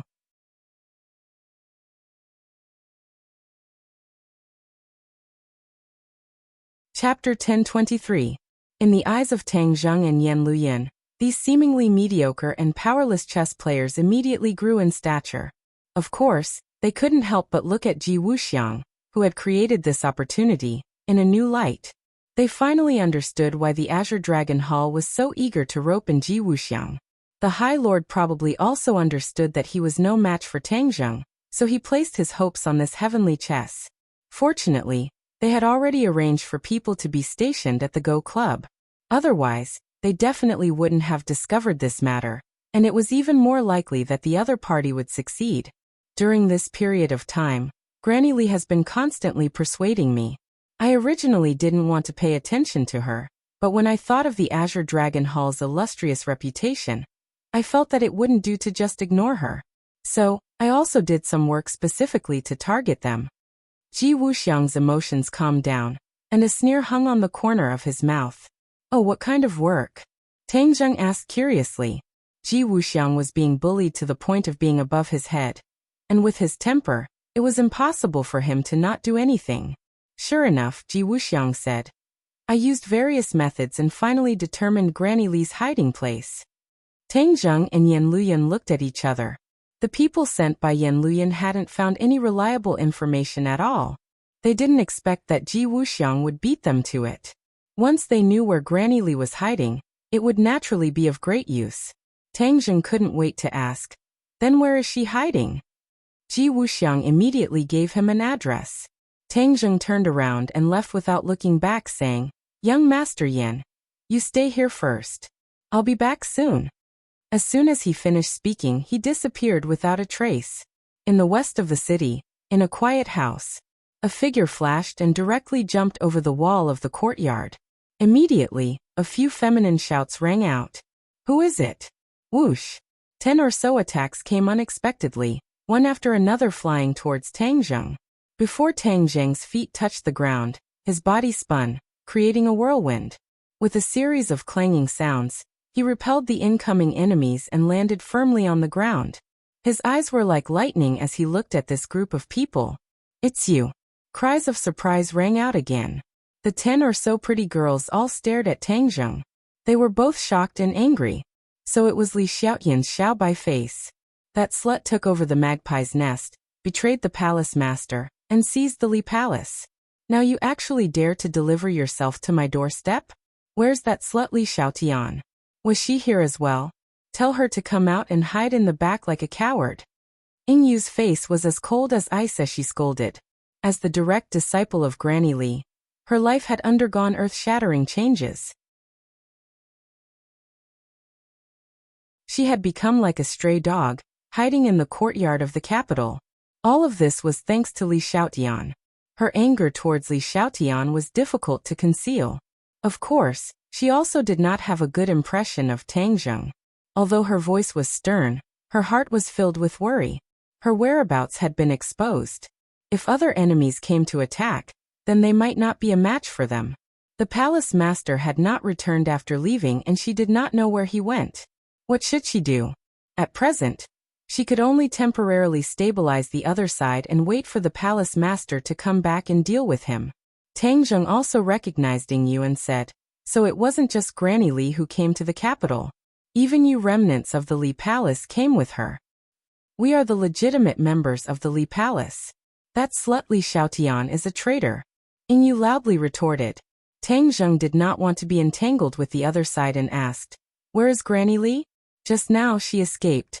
Now that she has nowhere to run, let her come out and see me. As a grand expert, she shouldn't be too afraid to show her face, right? Ying Yu's expression suddenly changed as she cried out in alarm. What did you say? You've seen the palace master? Of course. Just now she escaped. Now she won't be so lucky. Ying Yu's heart thumped as her mind madly jumped. Suddenly realizing that the situation was bad, she gradually began to think of retreating. She no longer hoped for the palace master to save her, so she loudly shouted, kill him. Then like a loach, she retreated backwards. The others quickly rushed forward and fiercely attacked Tang Zheng. Tang Zheng's eyes flashed with a cold light as he attacked like lightning. The person at the front was struck in the throat and immediately fell to the ground, unable to get up. The others also followed in his footsteps. None of them could withstand a single blow and were knocked down one after another.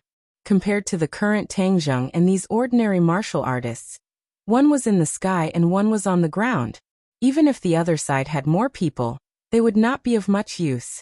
Everyone fell to the ground, but Ying Yu had just jumped onto the courtyard wall, trying to escape.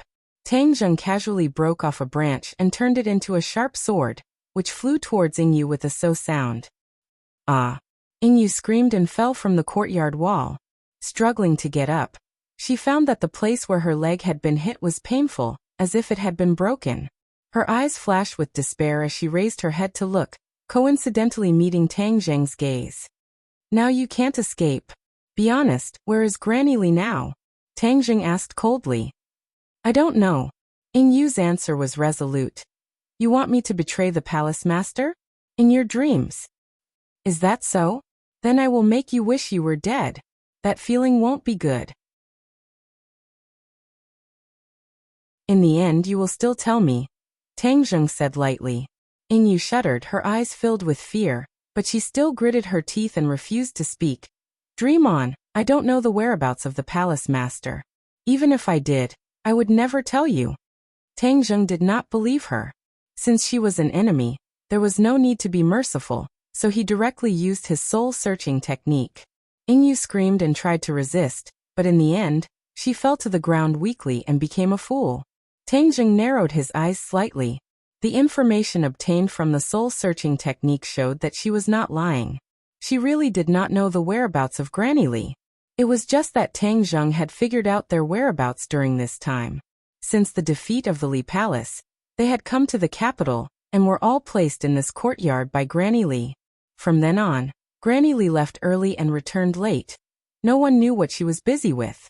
No one knew, just like prisoners, they stayed in this small courtyard every day. Granny Li was very dignified, so even if they had doubts in their hearts, no one dared to question or ask. They believed that the palace master must have her own plans and would make a comeback in the near future. But it seemed that they would not live to see that day. Tang Zheng let out a long sigh. Even Ing Yu did not know, let alone the others. This trip could be considered a waste of time. What he did not know was that outside the courtyard, there was a pair of eyes looking at this courtyard from afar. This was Granny Li. On the road, in order to make sure that she had completely gotten rid of Tang Zheng, she deliberately took a long detour, and finally determined that there was no tail, so she hurried back. But before she reached the door, she found that Ing Yu had jumped up the wall, and then fell down with a scream. Granny Li originally wanted to rescue her, but in the next second, she stopped and glared at the courtyard as if she was about to spit fire. She knew that her disciples had been completely wiped out, so if she rushed in, she would only be throwing her life away. She gritted her teeth, and with a poof, her fingers left long scratches on the trunk of a nearby tree. She took a few deep breaths, suppressing the anger in her heart. Ing Yu, I will definitely avenge you, Granny Li murderously muttered to herself in a low voice, then took a deep look at the courtyard, turned around and left. Tang Zheng naturally did not know that he had brushed past Granny Li, and returned in disappointment. As for the disciples of the Li Palace, he had left them to the Yan family to deal with. When Ji Wuxiang saw Tang Zheng return, his butt seemed to have been installed with springs, and he jumped up from the chair and anxiously asked, Young Master Tang, did you catch Granny Li?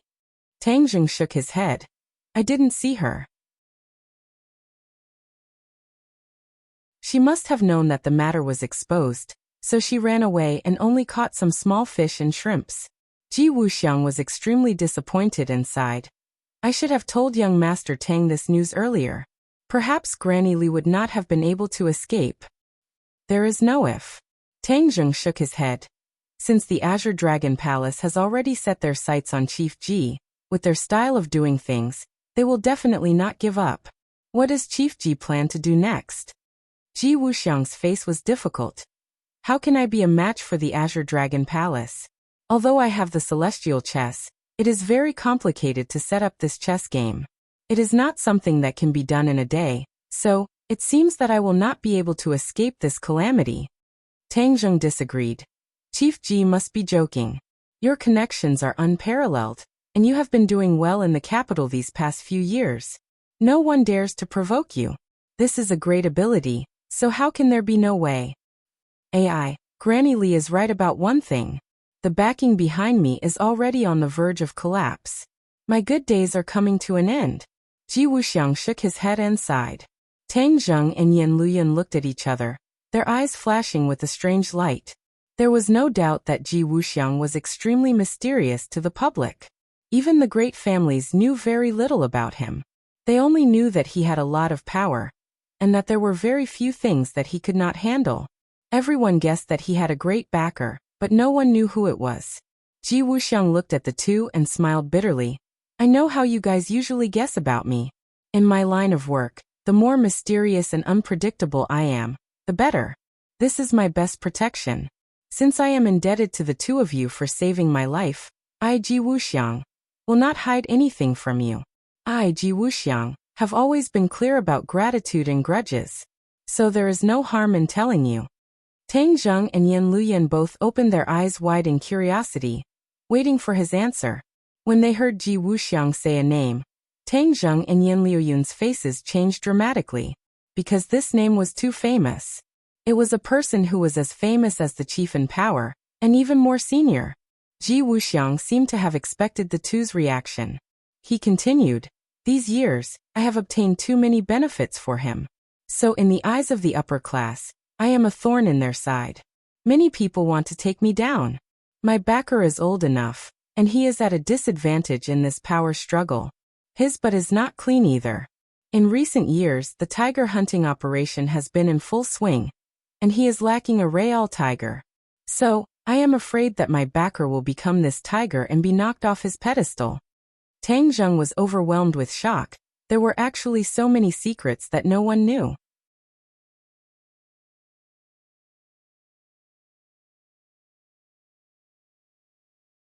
Chapter 1024. In order to avoid arousing the suspicions of the five-clawed golden dragon, Tang Zheng brought Xiao Bai and little Yu Yu out of the imperial city. The harvest this time was quite bountiful, allowing him to come into contact with a brand new world. The legend of the Dragon Slayer made his heart surge. It turned out that there were such powerful people in this world. The Dragon Clan was not always high and mighty and invincible. As long as they were strong enough, there was no need to fear any enemy.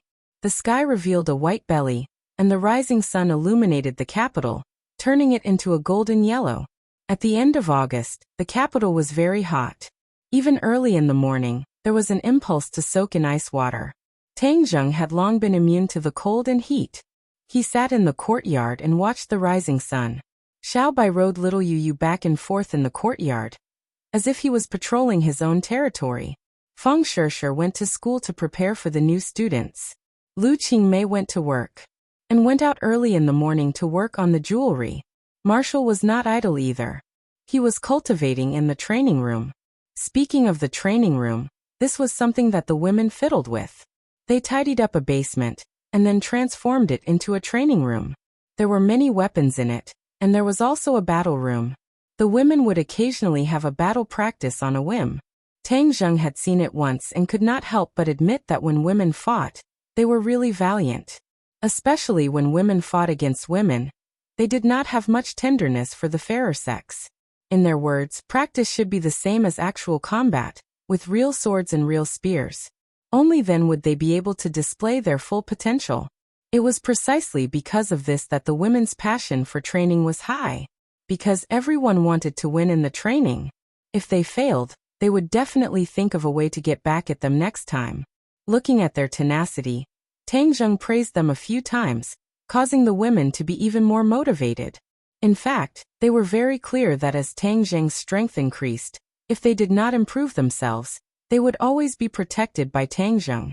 If they were powerless, they would be a burden. No one wanted to be weak. They were in contact with the strong all day long, so this idea was especially strong. After all, leisure time was short. Yan Luyan hurriedly rushed over. Seeing his leisurely appearance, he sat down on a nearby chair and crossed his legs. "Young Master Tang, your days are too comfortable." Tang Zheng looked at him with a smile and said, "You're the young master of the Yan family. Are you having a hard time?" "Of course. You don't know how busy I've been these days." "Oh, why?" Yan Luyan stared wide-eyed at Tang Zheng and said, "Why? It's all because of you. Didn't you want to find the whereabouts of the Azure Dragon Hall's High Lord? How could we dare to be negligent? We practically turned the entire capital upside down." "Oh, what did you find?" Tang Zheng asked curiously. "Don't you know who I am? I've been busy for so long. If I didn't find anything, how could I have the nerve to come see you?" "Of course I found something," Yan Luyan said proudly. He and Tang Zheng were already completely familiar with each other. He was not as cautious as the elders in his family. Instead, he was getting closer and closer to Tang Zheng. Tang Zheng laughed involuntarily. Don't keep me in suspense. I've worked so hard for so long. How could you not let me show off a little? All right, since you're so impatient, I'll tell you. The High Lord's whereabouts are very mysterious. We couldn't find him, but we found the whereabouts of another person. Ooh, Grandma Li. It's her? Tang Zheng was shocked. When Grandma Li returned to the Li Palace, she didn't get any benefits. In the end, she took a few disciples and fled. He didn't expect her to come to the capital. Yes, this Granny Li is an expert. If it was in the past, we really wouldn't have dared to target her. But things are different now. With an expert like you, even the palace master of Li Palace has fallen from the altar. Don't be ridiculous. Where is Grandma Li now? Guess. Tang Zheng rolled his eyes. I'm not a fortune teller. Don't tell me I can figure it out with my fingers. All right, I'll tell you. She went to Ji Wuxiang's Go Club. Fortunately, you reminded us many times to pay attention to this Go Club, so we were able to find out. Go Club. Tang Zheng was shocked. Why did Grandma Li go to the Go Club? Could it be she had a connection with Ji Wuxiang? Tang Zheng had always been on guard against Ji Wuxiang. The main reason was that this person was too bizarre, so he couldn't help but be on guard. When a person hid themselves too deeply and too secretively, it was usually because there was something that couldn't be revealed. Ji Wuxiang was like this. He had such great power, but he was like a transparent person. Tang Zheng couldn't figure him out, so he naturally didn't dare to underestimate him. Yes, Grandma Li went to the Go Club, but we lost track of her after she came out. After all, she's a martial king. How can we follow her? Yan Luyan said regretfully. Have you seen her since then? You don't say. My people have seen her. She goes to the Go Club every once in a while. It's very regular. Yan Luyan said doubtfully. Tang Zheng thought for a moment, then suddenly asked, then when will she go to the Go Club next time? Today. Tang Zheng stood up and said impatiently, let's go. Let's go meet Grandma Li and see what she's up to. Xiao Bai and little Yu jumped out and shouted, Master, we want to go too. Yan Luyun was so frightened by this scene that he sat on the ground and shouted in panic, it can talk. He had seen Xiao Bai before, but he had never seen it speak. Now that he saw it, he was really scared to death. Tang Zheng was used to it and said, please, it's not like you don't know about demonic beasts. What's there to be surprised about? Xiao Bai's strength has increased, so it's not strange that it can talk. Yan Luyan got up and looked at Xiao Bai in shock. Xiao Bai looked at him with disdain and said, so cowardly. Yan Luyan didn't know whether to laugh or cry. He was being looked down on by an animal. Then who is it? Yan Luyan pointed at the scarlet lunar beast and asked. You're not a zoologist, so don't get to the bottom of it. Xiao Bai, you and little Yu stay at home and don't run around. I'm going out for a bit. Tang Zheng instructed. Xiao Bai didn't force him and obediently rode little Yu to the side. Yan Luyan looked at their backs and sighed. The animals in your house have all become spirits. The people who come to your house must have a good heart. Otherwise, they'll be scared to death. The two of them came to a secret spot on the street opposite the Go Club. The people who were waiting there quickly came to welcome them. Is she here? Yan Luyan asked. Reporting to young Master Yan, she hasn't arrived yet, but I think she'll be here soon. She's here. Tang Zheng suddenly interrupted the two of them and stared at a figure in the distance. This person was Grandma Li. She didn't put on any makeup and swaggered into the Go Club. It's really her. Tang Zheng was all too familiar with Grandma Li. A person's face could be changed, but it was extremely difficult to change their temperament. What should we do? Yan Luyan asked. Tang Zheng looked at the door of the Go Club from afar and said, let's go in too. Just like that? Yan Luyan asked in surprise. Shouldn't we be following her, and then investigating her real purpose? Haha, Grandma Li has many tricks up her sleeve. Even I don't have absolute confidence that I can follow her. In that case, in order to prevent her from slipping away, why don't we go in and block her and see what she's doing in the Go Club? Tang Zheng said. Seeing that he had made up his mind, Yan Luyan nodded happily. Okay, let's go in together. Ever since I heard you say that this Go Club isn't simple, I really want to go in and explore it. Then let's take a good look this time, and see what Ji Wuxiang is selling in his gourd. Tang Zheng said. The two of them strode towards the Go Club. The doorman didn't stop them, but recognized them and greeted them warmly. Would you two like to play a game? The doorman led the two in and asked respectfully. Tang Zheng didn't speak and secretly spread out his divine sense. He immediately found Grandma Li's aura and said, "We're looking for someone." After saying that, he walked straight in the direction of Grandma Li. The doorman's face immediately changed and he said, "Everyone here is a Go player. If you're looking for someone, I'll inform them. It's none of your business." Yan Luyin said impatiently. He and Tang Zheng strode into the hall and saw Grandma Li from afar. Standing opposite her was a man, Ji Wuxiang. Tang Zheng and Yan Luyin looked at each other. Neither of them had expected to see Ji Wuxiang, whose whereabouts were unpredictable, in the Go Club. "Grandma Li, I know your strength, but I'm a person who stands aloof from worldly affairs. I usually like to play Go. I'm not interested in the grand plan you speak of." From afar, they heard Ji Wuxiang's voice full of energy and courteous. No matter what, he always seemed to be like this, neither hot nor cold, very gentlemanly. "President Ji, I'm giving you a chance. The backer behind you is already in a precarious situation. Do you really think you can protect yourself in the future troubled times? I'm giving you a clear path. Don't be ungrateful. Others may be afraid of you, but I, Grandma Li, am not afraid of you." Grandma Li's attitude was obviously very bad, and her tone was unkind. Ji Wuxiang did not get angry and gently said, "I'm very clear about Grandma Li's ability. These words are not exaggerated at all. But I, Ji Wuxiang, only want things to go according to my heart. If they don't go according to my heart, even if I die, I won't agree." Grandma Li sneered. "Go according to your heart. You have a backbone. If you die, I'd like to see how your heart will go. I'm a person who is afraid of death, but I also want to go according to my heart. Is there no way to get the best of both worlds?" Ji Wuxiang sighed and said helplessly. Grandma Li's face became ferocious and said, "How can there be such a good thing in the world? I've come to look for you time and time again. I thought you were a smart person and wanted to save your life and point out a path for you. But now it seems that you're obstinate. Don't blame me for being ruthless." You're tuning in to the Dreamy Chapters YouTube channel.